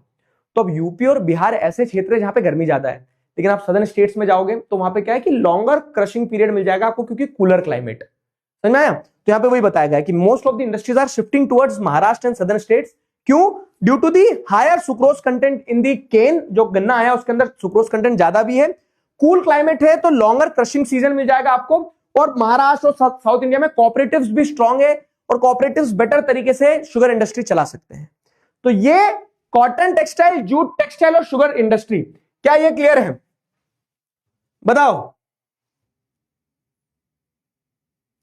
आपने भी किडनैप किया है? हाँ, ह्यूमैनिटीज टीम जब लॉन्च हुई थी देखा था कैसे किडनैप करके लाए थे, मतलब इनफैक्ट तीनों ही टीम। बताओ।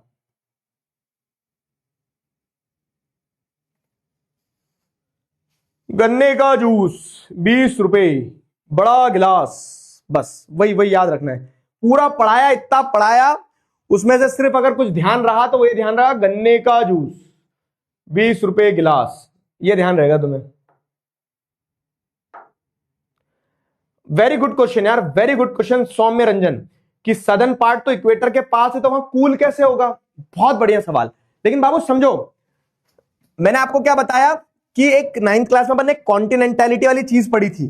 तो नॉर्थ इंडिया क्योंकि यहां पे समुद्र से दूर है तो गर्मी होगी तो गर्मी भी भीषण होगी, सर्दी होगी तो सर्दी भी भीषण होगी।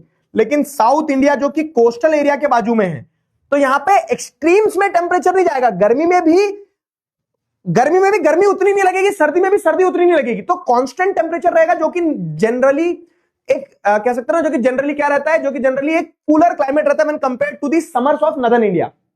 Got my point? समझ में आया? क्वेश्चन अच्छा था और समझ में आया तुम्हें आंसर? ऐसे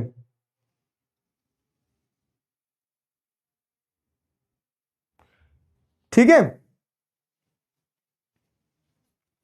चलो भाई।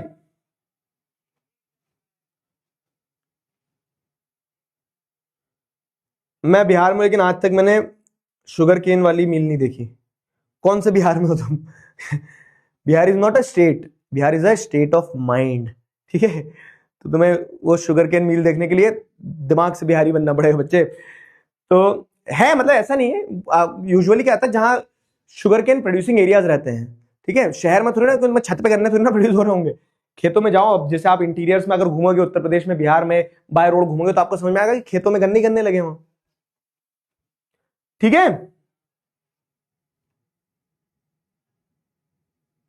चलो, तो अपनी कॉटन टेक्सटाइल इंडस्ट्री और ये सब कुछ पढ़ने के बाद में देखो मैप वर्क में मैं एक साथ करवा दूंगा, कॉटन, वुलन, सिल्क, जो भी इंडस्ट्री सब एक साथ करवाऊंगा। इस सवाल का जवाब दो। Most of the jute industries in India is located in narrow belt along the bank of Hooghly river. Reason, India is the second largest exporter of jute, ठीक है? अधिकतर जो इंडस्ट्रीज है, most of the jute industries in India is located in the narrow belt along the bank of Hooghly river. India is the second largest exporter of jute, ठीक है? बताओ बताओ, अच्छा क्वेश्चन है। हाँ, जरा बच के चलिए क्वेश्चन में, ठीक है? पोल गया।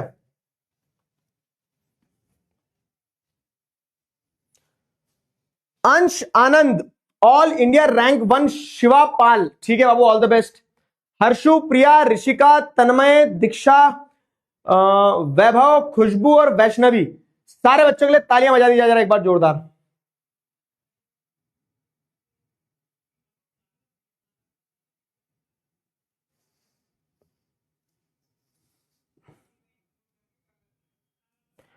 पतंग उड़ा के आया हूं, बहुत बढ़िया बेटा, पतंग तो उड़ाना है सब। पतंग देखो, सुनो मेरी बात, जब तुम एक दिन बड़े हो जाओगे, मैं तो भी छोटे ही हूं, तो उस दिन क्या होगा, तुम व्यस्त हो जाओगे, उस दिन तुम्हें वो मजा नहीं मिल पाएगा। आज मैंने क्या देखा मैं बताता हूं तुम्हें।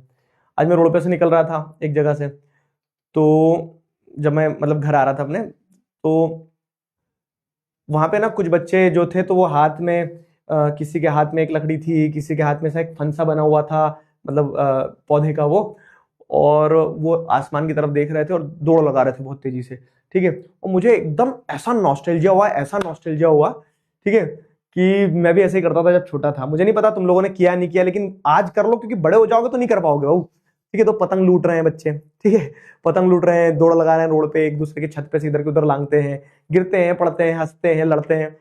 तो वो तभी करने का मजा है। और फिर मुझे एकदम से सारे नॉस्टैल्जिया आ गए। लंगड़ बनाते थे हम। लंगड़ क्या होता है ना, पता है? जैसे पत्थर है, तो पत्थर में ऐसी रस्सी बांध लेते थे और रस्सी बांध के रखते थे, तो किसी की पतंग का धागा ऊपर से गया कि उसमें से लंगड़ डाल देते थे, तो ये पत्थर जाता था, उधर से गिर के ऐसा जाता था, और फिर फटाफट फटाफट खींच लेते थे उसकी पतंग नीचे, ठीक है। तो एक पतंग लूटने में अपना मजा है, पतंग उड़ाने में अपना मजा है।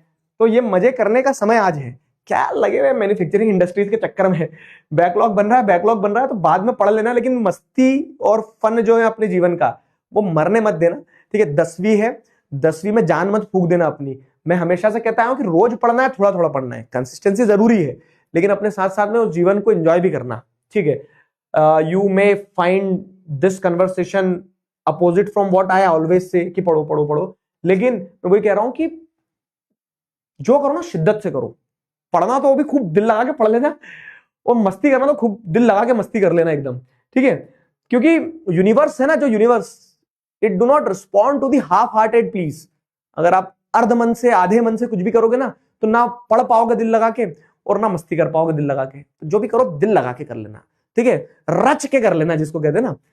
चलो, तो बैलेंस कर लो, बैलेंस करा करो। क्लास का टाइम है तो क्लास के टाइम के पहले मस्ती कर ली, ठीक है। किसी दिन अगर क्लास छूट भी रही है, लाइव नहीं कर पा रहे हो, तो उसको उसी दिन रात में लेकिन कंप्लीट करना है कि भैया आज का मेरा काम खत्म हो गया, है ना।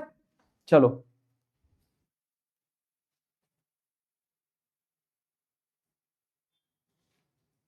चलो, क्लियर है?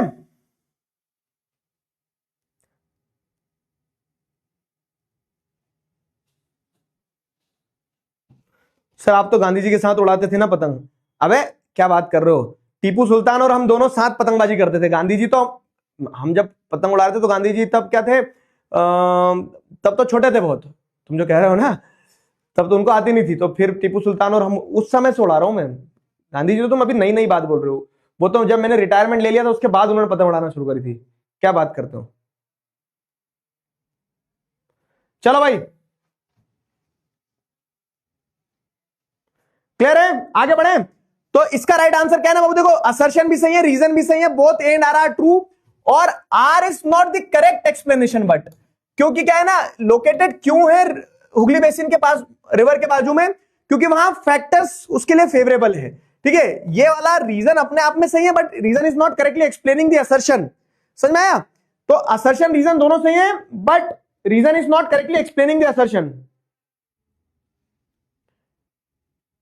बताओ, क्लियर है? शकर मकर क्रांति है आज। अरे, शकर मकर क्रांति। आ जाओ। अब मिनरल बेस्ड इंडस्ट्रीज, तो देखो वही मेजर, मैंने चार्ट बना दिया उसके लिए। मेजर लोकेशंस कहां कहां है, की कैरेक्टरिस्टिक्स क्या क्या है, और रॉ मटेरियल क्या यूज होता है किस इंडस्ट्री में। अब इसमें क्या है ना, इसमें अगर आप जैसे देखोगे तो कौन कौन सी इंडस्ट्रीज बताई गई मिनरल बेस्ड इंडस्ट्रीज में, सारे फैक्ट्स हैं। क्योंकि जैसे मैंने मिनरल बेस्ड इंडस्ट्रीज वाले चैप्टर में आपको, सॉरी क्या बोल सकते हैं, मिनरल्स एंड एनर्जी रिसोर्सेज वाला चैप्टर पढ़ाया था ना कि फैक्ट्स है, तो वैसे ही मिनरल बेस्ड इंडस्ट्रीज में भी फैक्ट्स है कि कौन कौन सी इंडस्ट्रीज है। तो जैसे पहला आपकी mineral based industry iron and steel industry. तो आयरन और कोल, लाइमस्टोन, ये सारा इसके रॉ मटेरियल होते हैं। कि आपको आयरन और चाहिए रहता है, कोल चाहिए रहता है, और लाइमस्टोन चाहिए रहता है। कोयला, लाइमस्टोन और आयरन और फिर ब्लास्ट फर्नेसेस, भट्टियों में चलाया जाता है। और किस प्रोपोर्शन में चाहिए रहता है कि अगर 4 केजी आयरन और है तो आपको 2 केजी कोल चाहिए रहेगा और 1 केजी लाइमस्टोन चाहिए रहेगा, ठीक है। साथ ही साथ मैंगनीज का भी इस्तेमाल किया जाता है स्मेल्टिंग प्रोसेस में। स्मेल्टिंग मतलब वो पिघलाना जो होता है, उस प्रोसेस को कहते हैं। तो ये रॉ मटेरियल है। और अब इस इंडस्ट्री के कैरेक्टरिस्टिक्स क्या है, तो देखो ये एक बेसिक इंडस्ट्री है, it supports all other industries. Iron and steel industry से तो दूसरी इंडस्ट्रीज चल रही है सारी, ठीक है। हैवी इंडस्ट्री, ठीक है। रॉ मटेरियल और फिनिश गुड्स जो रहते हैं इसके बहुत बल्कि रहते हैं, कि जब आप रॉ मटेरियल फिनिश गुड्स बनाओगे आयरन स्टील इंडस्ट्री का, तो बहुत बल्क में सामान निकल के आता है, ठीक है। हैवी बल्कि इंडस्ट्री है, ठीक है, वेट के हिसाब से अगर आप देखोगे तो। इंडिकेटर ऑफ कंट्रीज डेवलपमेंट, क्यों? क्योंकि जैसे इलेक्ट्रिसिटी को हम देखते हैं ना, कंट्री की प्रोग्रेस का एक इंडिकेटर था कि कितनी इलेक्ट्रिसिटी कंज्यूम हो रही है।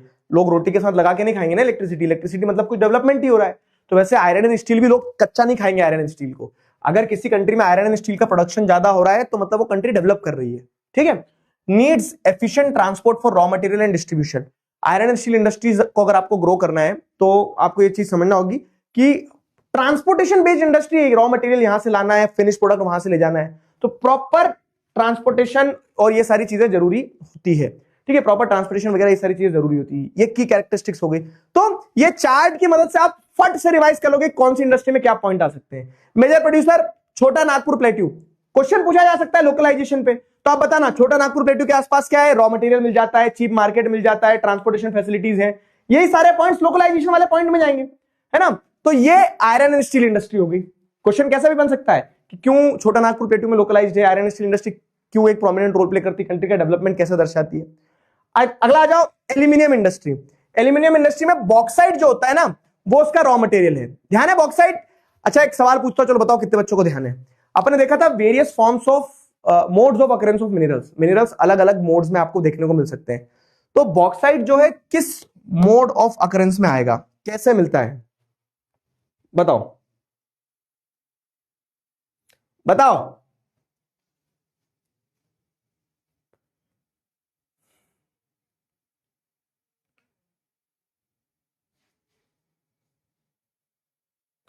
चार्ट लिखेगा कौन, अबे लिखना नहीं है, मैं तुम्हें नोट्स में दूंगा। हाँ पोल बता दो, बता रहा हूं, लीडर बोर्ड बता दू। गौरी बिजलवान, निशा निशा मीना, निशा मीना भी आती है बार बार भाई पोल पे। निशा मीना, प्रिया, लड़के कहां चले गए सारे, ठीक है। ऋषिका, तन्मय, स्वयग्न, स्वयग्न जीत, ऐसा कुछ नाम है क्या बाबू आपका। आशिमा, आदित्य, माही और आराध्या, ताली बजा दो इन बच्चों के लिए, ये पिछले वाले क्वेश्चन में लीडर बोर्ड पे थे। Residual mass of weathered material के फॉर्म में मिलता है, very good very good very good.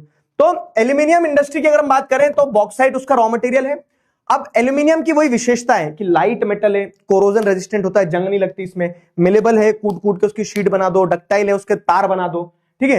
It is a good conductor of heat, strong when mixed with metals, दूसरे मेटल्स के साथ मिला दो तो स्ट्रेंथ मिल जाती है उसको स्टील जैसी, और लाइट वेट रहता है। तो इसीलिए क्या है, एयरक्राफ्ट, यूटेंसिल्स, वायर्स, इन चीजों को बनाने में एल्यूमिनियम का इस्तेमाल होता है। It requires large supply of electricity, aluminium जो है तो लार्ज सप्लाई ऑफ इलेक्ट्रिसिटी जो है तो एल्यूमिनियम के लिए लगती है। इट रिक्वायर्स लार्ज मतलब इलेक्ट्रिक इंडस्ट्री में एल्यूमिनियम का इस्तेमाल होता है।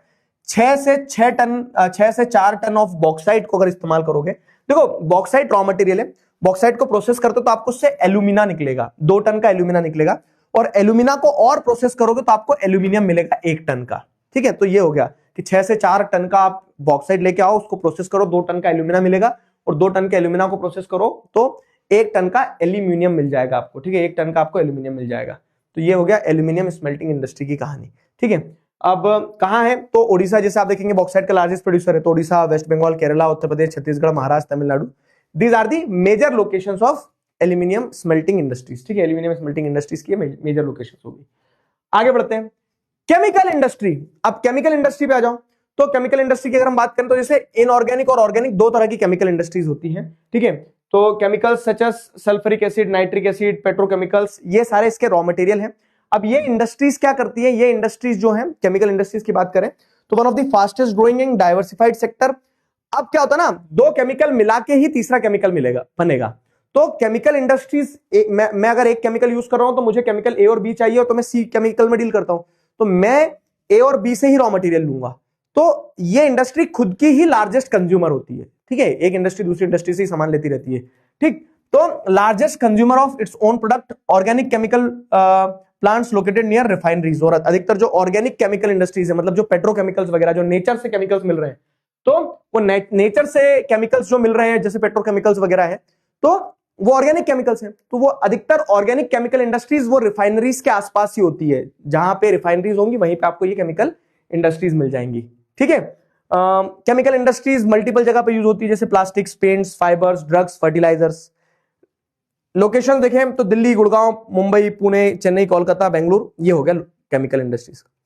फर्टिलाइजर इंडस्ट्रीज, अब फर्टिलाइजर इंडस्ट्रीज क्या है, तो जैसे अगर आप देखोगे तो कुछ मिनरल्स जैसे नाइट्रोजन, फॉस्फेट, फिर पोटाश, पोटाश जो है तो हमारी कंट्री में बहुत कम है, इसीलिए हम पोटाश को इंपोर्ट करते हैं। Potash is primarily imported in our country. ठीक है, अब ये जो है तो ये फर्टिलाइजर्स आपको क्या देखने को मिलते हैं कि दीज आर दी फर्टिलाइजर्स के रॉ मटेरियल। और फर्टिलाइजर इंडस्ट्रीज जो है तो ग्रीन रेवोल्यूशन के बाद में फर्टिलाइजर इंडस्ट्रीज बहुत तेजी से बढ़ी है, क्योंकि पहले तो सब ऑर्गेनिक खेती करते थे, लेकिन फिर खेतों में फसल का प्रोडक्शन बढ़ाने के लिए फर्टिलाइजर्स का यूज हुआ। तो हमने जैसे देखा यूरिया प्रोड्यूस किया, डीएपी प्रोड्यूस किया, एनपीके फर्टिलाइजर्स वगैरह प्रोड्यूस किए। ठीक है, और इस कारण से फर्टिलाइजर इंडस्ट्रीज ग्रो हुई है। ठीक है, तो it boosted the agricultural productivity, it depends on raw material and natural gas. अब फर्टिलाइजर्स वगैरह जो है तो आपको क्या देखने को मिलता है कि रॉ मटेरियल और नेचुरल गैस, क्योंकि ये नेचुरल गैस के थ्रू ही आप क्या देख रहे हैं कि सप्लाई होती है, जो नेचुरल गैस पाइपलाइन वगैरह है, तो उस पर भी इंडस्ट्रीज डिपेंडेंट होती है। तो अधिकतर जो एचवीजे पाइपलाइन पड़ी थी ना अपने मिनरल्स एंड एनर्जी रिसोर्सेज में, उसके आसपास फर्टिलाइजर इंडस्ट्रीज हैं। ठीक है, जैसे गुजरात, तमिलनाडु, उत्तर प्रदेश, पंजाब, केरला, आंध्र प्रदेश, उड़ीसा, राजस्थान, बिहार, महाराष्ट्र। ठीक है, इन स्टेट्स में है। तो ये मिनरल बेस्ड इंडस्ट्रीज हुई। सिंपल वही कॉन्सेप्ट लेके चलना है, मैं सारी इंडस्ट्रीज मैप पे एक बार करवाऊंगा। फिर आते हैं अपन सीमेंट इंडस्ट्री पे। तो लाइमस्टोन, सिलिका, जिप्सम, कोल, ये सारी रॉ मटेरियल हो गए, और इन्हीं मिनरल्स का इस्तेमाल करके आप सीमेंट इंडस्ट्री चलाते हैं। ये एक हेवी इंडस्ट्री है, क्योंकि ट्रक भर के सामान जाता है, ट्रक भर के सामान बाहर आता है। सीमेंट बनने के बाद सीमेंट की बोरियां बनती है ना, सीमेंट की बोरियां बनती है तो वो पूरा बल्कि, तो on the basis of weight अगर आप देखेंगे तो ये हेवी इंडस्ट्रीज आ जाएगा, क्योंकि बल्कि रॉ मटेरियल और बल्कि फिनिश गुड्स है। Essential for the construction of houses, bridges and roads. तो घर बनाना है, रोड बनाना है, ब्रिज बनाना है, कुछ भी बनाना है तो सीमेंट तो लगेगा ही। Therefore it is very essential for construction. ठीक है, it needs good rail connectivity for transport. और अब दिखती बात है कि सीमेंट इंडस्ट्रीज को जहां लगाना है तो बेटर कनेक्टिविटी के लिए आपको अच्छा ट्रांसपोर्टेशन चाहिए। इंडिया का पहला प्लांट चेन्नई में खुला था सीमेंट का 1904 में। That's it. Most of the industries का है गुजरात वगैरह वाले रीजन में स्ट्रेटेजिकली लोकेटेड, ताकि वो वेस्ट की कंट्रीज में सीमेंट सप्लाई कर सके, क्योंकि वेस्टर्न कंट्रीज में जैसे आप मिडिल ईस्ट की कंट्रीज जो है ना, तो वेस्टर्न कोस्ट से मिडिल ईस्ट की कंट्रीज तक हम पहुंचा सके सीमेंट, क्योंकि वहां डेवलपमेंट बहुत तेजी से चल रहा है। तो गुजरात, तमिलनाडु, राजस्थान, मध्य प्रदेश, आंध्र प्रदेश, इन जगह पे इंडस्ट्रीज सीमेंट वाली लोकेटेड है। फिर आता है अगला है ऑटोमोबाइल इंडस्ट्री। ऑटोमोबाइल इंडस्ट्री का मतलब क्या है कि जिन पे गाड़ियां वगैरह बनती है ना, तो जैसे स्टील, एल्यूमिनियम, रबर, प्लास्टिक, ये सारा रॉ मटेरियल हो जाएगा, मिनरल्स।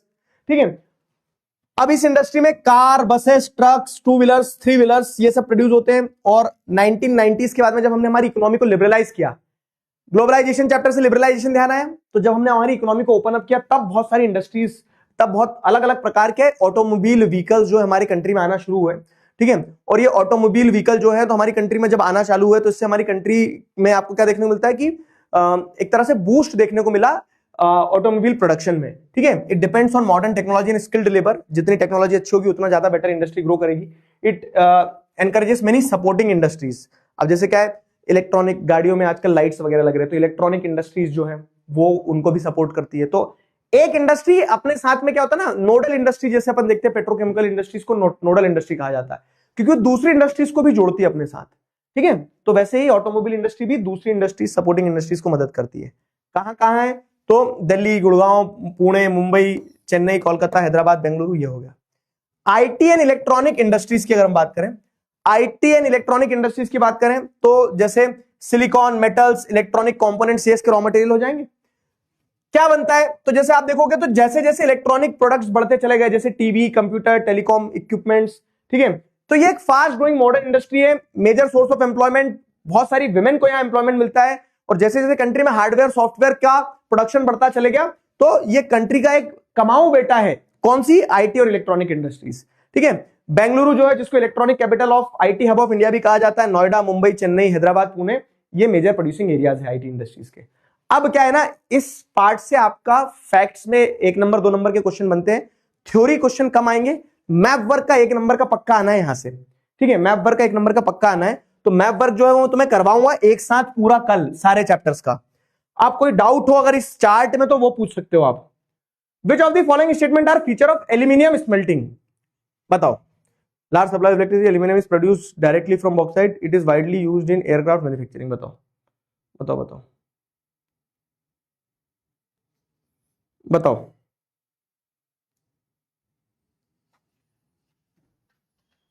पेट्रोल पंप है तो वेनेजुएला के प्रेसिडेंट को किडनैप कर लेते हैं। अबे क्या कुछ भी दिमाग लगाते हो? जल्दी छुट्टी कर दो, पतंग उड़ानी है। वाह यार, मैंने पतंग पे मोटिवेशन दे दिया तो मेरे से छुट्टी मांग ली। बड़े चंट चालाक बच्चे हो यार।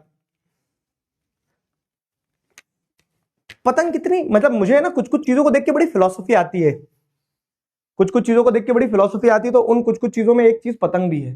पतंग के साथ कितना सारा फिलोसफिकल एस्पेक्ट जुड़ा हुआ है ना, कि जैसे क्या हुआ ना, एक बच्चे ने पूछा, जिसको नहीं पता था कि पतंग क्या है कैसे है, तो पतंग उड़ रही थी, एक पतंग कट गई। अब पतंग कट गई तो कटने के बाद में पतंग क्या है, कट के उसने अपनी रफ्तार छोड़ दी, गिर गई।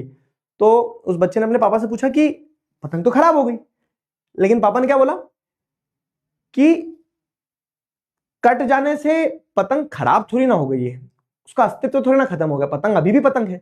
तो वैसे जीवन में कभी कुछ टूट जाता है, कुछ छूट जाता है, कभी रह जाता है ना, तो उसका मतलब ये नहीं कि अस्तित्व ही खत्म हो जाता है।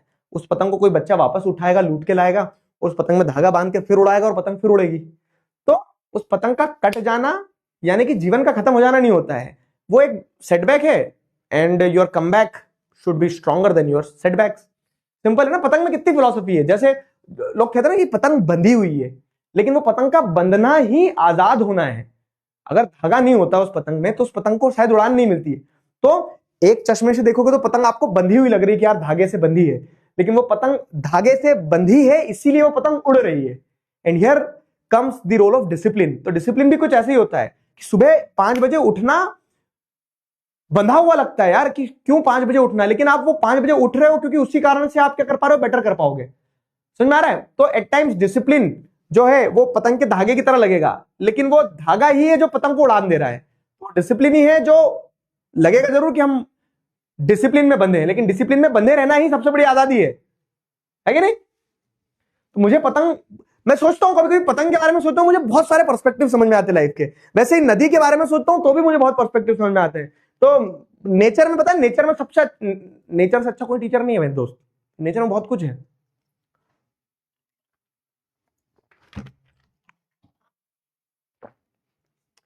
चलो, right answer for this question is B, yes. देखो, aluminium is produce directly from bauxite, नहीं, एल्यूमिनियम बॉक्साइट से बनता है, एल्यूमिना और एल्यूमिना से बनता है एल्यूमिनियम। तो इसलिए ये वाला गलत है, बाकी तीनों सही है। Fine fine fine fine. तो अपन ने सारी इंडस्ट्रीज पढ़ ली। कोई डाउट है किसी इंडस्ट्री में, बताओ।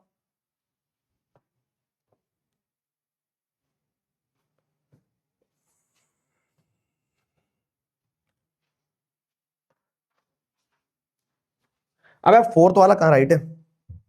फोर्थ वाला क्यों राइट होगा? 1 3 4 2 वाला गलत का है। Required large supply of electricity, yes, electricity चाहिए लेती है। इलेक्ट्रोलाइसिस कौन सी प्रोसेस होती है, उस प्रोसेस से एल्यूमिनियम बनता है कुछ।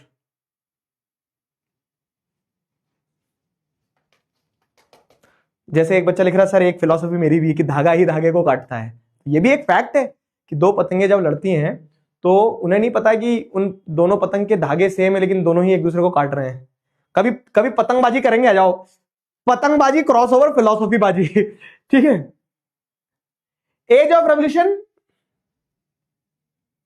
सीमेंट इंडस्ट्री में क्या डाउट है बाबू? सीमेंट इंडस्ट्री जो है, तो सीमेंट इंडस्ट्री में बेसिकली क्या है ना, आपको जैसे देखने को मिल रहा है, मतलब उसमें सिंपल पॉइंट है कि ये रॉ मटेरियल है और सीमेंट इंडस्ट्रीज जो है तो कंस्ट्रक्शन और रोड और ब्रिजेस वगैरह डेवलपमेंटल वर्क के लिए यूज होता है।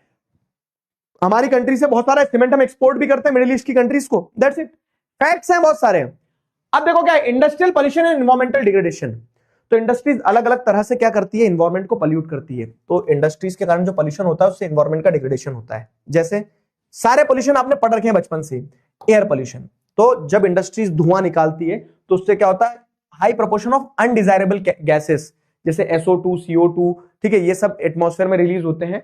एयरबॉर्न पार्टिकुलेट मटेरियल जो ना, तो एयर क्वालिटी इंडेक्स जो गिरता चले जा रहा है, तो उस एयर क्वालिटी इंडेक्स के गिरने में क्या है कि एयर मासेस के अंदर छोटे छोटे क्षणिक कण हैं जिन्हें पार्टिकुलेट मटेरियल कहते हैं। वो हमारे, जब हम इनहेल करते हैं तो हमारे लंग्स में चले जाते हैं। तो वो एयरबोर्न पार्टिकुलेट मटेरियल्स इंडस्ट्रीज के कारण एयर में आते हैं और उस कारण से एयर पोल्यूशन होता है। वाटर पोल्यूशन क्या है, तो जब इंडस्ट्रीज चलती हैं तो इंडस्ट्रीज क्या करती है, ऑर्गेनिक इनऑर्गेनिक वेस्ट को डंप करती है। ऑर्गेनिक मतलब क्या है कि वो जो नेचर में मिल सकता है, जैसे आप देखोगे मंदिर वगैरह जो है, या फिर मान लो कि कहीं आपको ये देखने को मिल रहा है कि बहुत शादियां वगैरह होती है तो फूल वगैरह बहुत सारे इस्तेमाल होते हैं, फिर उनको कचरों में फेंक दिया जाता है, नदी नालों में, ठीक है। तो वो तो ऑर्गेनिक वेस्ट है। लेकिन ऐसा इनऑर्गेनिक वेस्ट भी होता है जो नेचर में डिकम्पोज नहीं होगा, जैसे प्लास्टिक वगैरह, हार्मफुल केमिकल्स वगैरह। और इंडस्ट्रीज क्या करती है, उन पोल्यूटेंट्स को डाल देती है पानी में, जिससे क्या होता है, पानी जो है वो पल्यूट होता है। और मेजर इंडस्ट्री जैसे paper industry, pulp industry, chemical industry, textile industry, dyeing industry, petroleum refineries, ये सारी इंडस्ट्रीज वही काम करती है, ठीक है, वाटर पोल्यूशन कर देती है।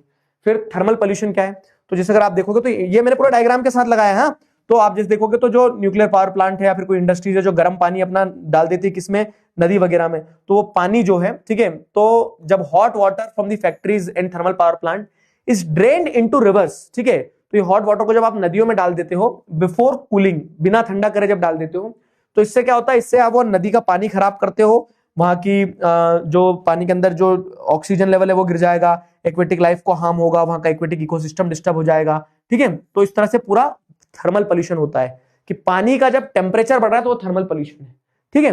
फिर उसके बाद में क्या है, नॉइस पोल्यूशन। नॉइस पोल्यूशन कैसा होता है, जब इंडस्ट्रीज चलती है, काम करती है, तो इंडस्ट्रीज चलती तो चैप ची चू चा, ठीक है, आवाजें निकलती है बहुत सारी। अब जो व्यक्ति काम कर रहा है वहां पे, तो काम कर रहा है, कंटिन्यूसली मशीन चल रही, ढक ढक ढक ढक ढक ढक ढक ढक ढक ढक, तो उसके दिमाग पे असर पड़ता है, ठीक है। तो वही होते हैं, this is cause due to the industrial and construction activities, machinery, saws, electric drills, ये सब बहुत ज्यादा नॉइस करती है, और इस नॉइस के कारण क्या होता है, इन्वायरमेंट में पोल्यूशन होता है, नॉइस पोल्यूशन, ठीक है। ये हो गया। अब समस्या थी water pollution, air pollution, noise pollution, हमें लेकिन मेरे दोस्त क्या करना है ना, हमें समस्या पे नहीं, हमें समाधान पे फोकस करना है। पोल्यूशन समझ में आए सारे, बताओ, फोन गया या पोल्यूशन समझ में आए, पोल्यूशन समझ में आ गए सारे?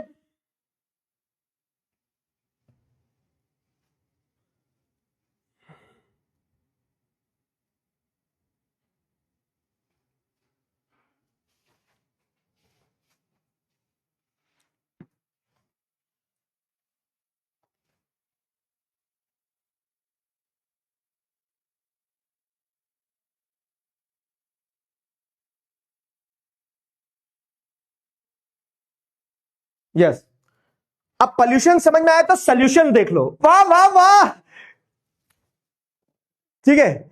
लिसन इट अगेन, पोल्यूशन समझ में आया तो सोल्यूशन देख लो। तो पोल्यूशन का सोल्यूशन क्या निकालते मेरे दोस्त, और मैं एक बात बताऊं, मैं एक रील डालूंगा, ठीक है, मैंने ना लिखना शुरू कर दिया है, मतलब लिखना शुरू क्या कर दिया, बहुत समय बाद कल लिख दिया, 2 लाइन लिखी, लेकिन मुझे बहुत अच्छा लगा लिख के, क्योंकि टाइम नहीं मिलता ना, और लिखना कल, क्योंकि कल मैं 1.5 घंटे जब फ्लाइट में बैठा रहा तो सब कुछ बंद था, दिमाग चालू था, तो मैंने कुछ लिखा, 4 लाइन लिखी, 1.5 घंटे फिर लिखी, लेकिन तो बहुत अच्छा लगता है जब आप अपने विचारों को पेन डाउन कर देते हो, हाँ।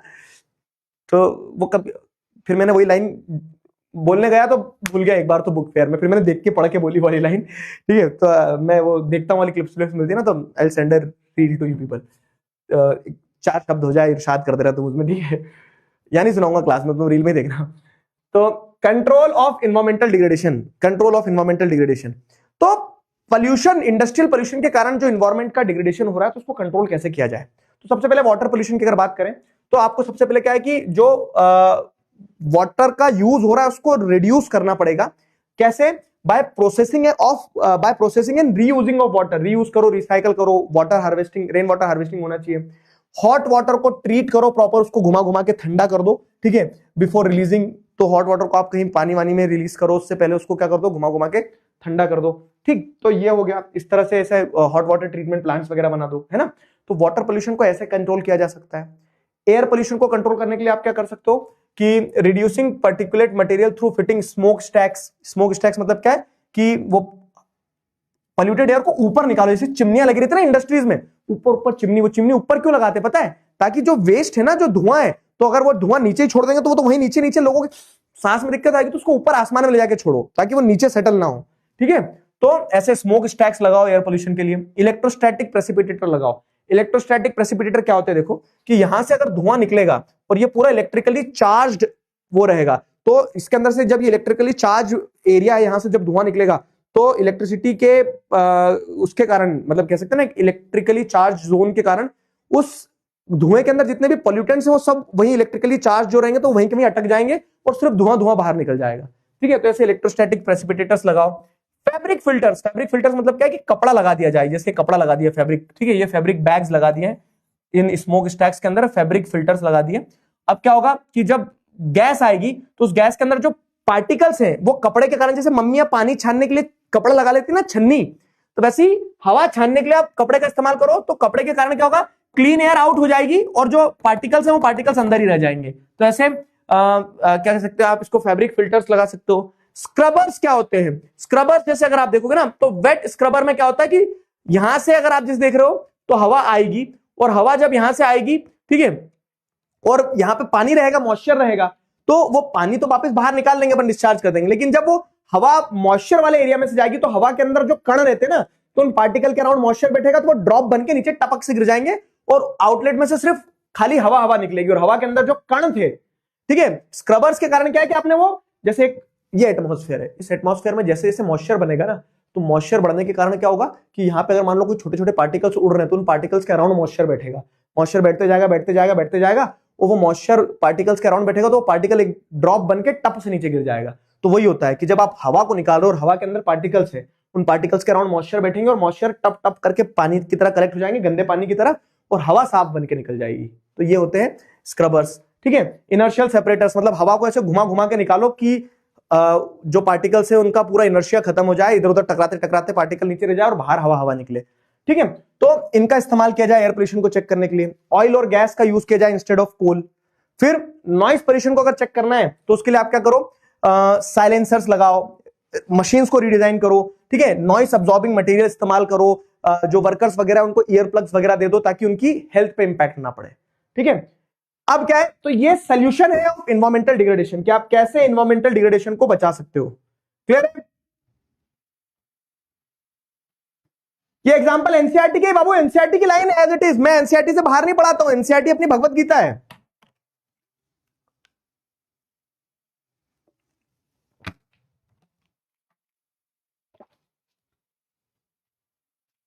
आया समझ में?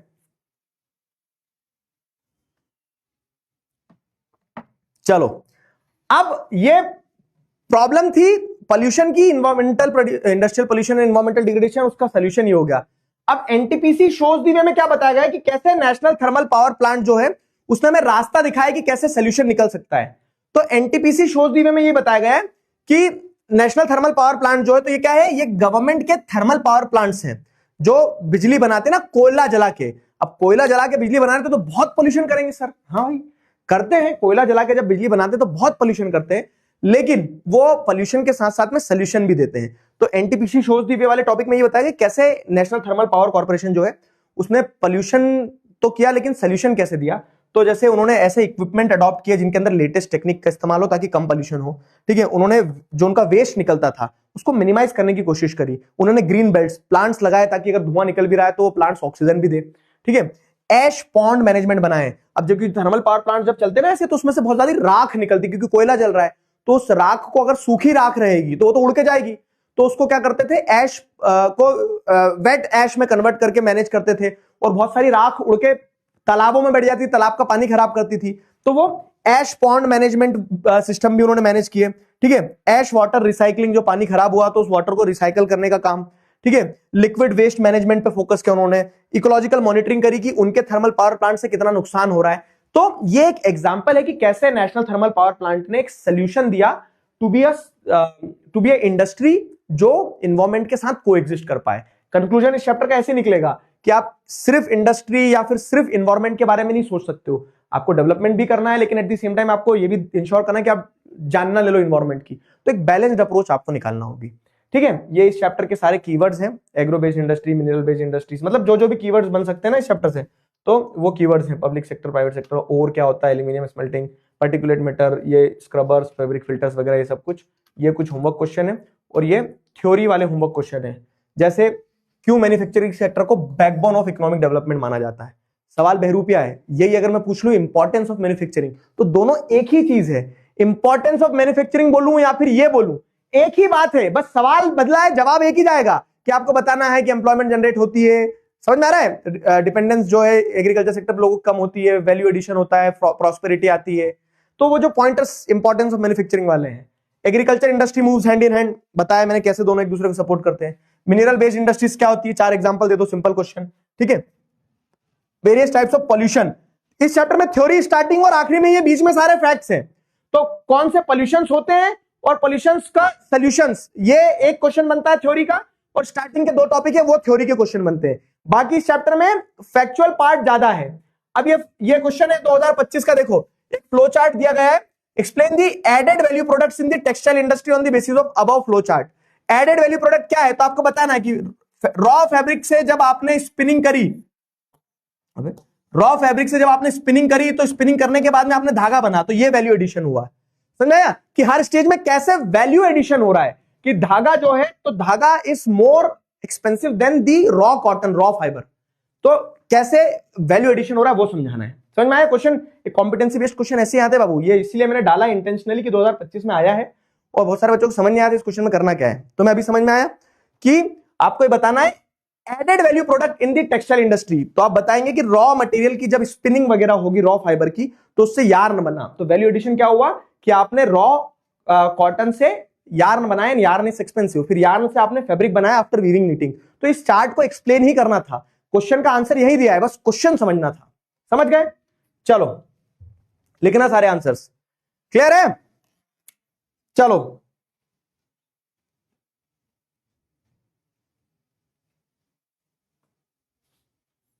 ठीक है,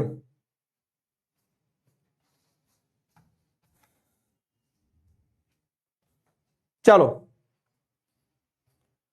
आ जाओ भाई, आज का कार्यक्रम होता है यहां समाप्त। Will see you all tomorrow. कल मैप क्लास 15 मैप लेके आना है, कल लास्ट क्लास, कल मैप क्लास मेरे प्यारे बच्चे, ठीक है? जाओ पतंग उड़ाओ, मैं तुम्हें और समय नहीं लूंगा, थोड़ी देर उड़ा लो पतंग, अभी अंधेरा नहीं हुआ हो तो अगर। Bye bye, good night.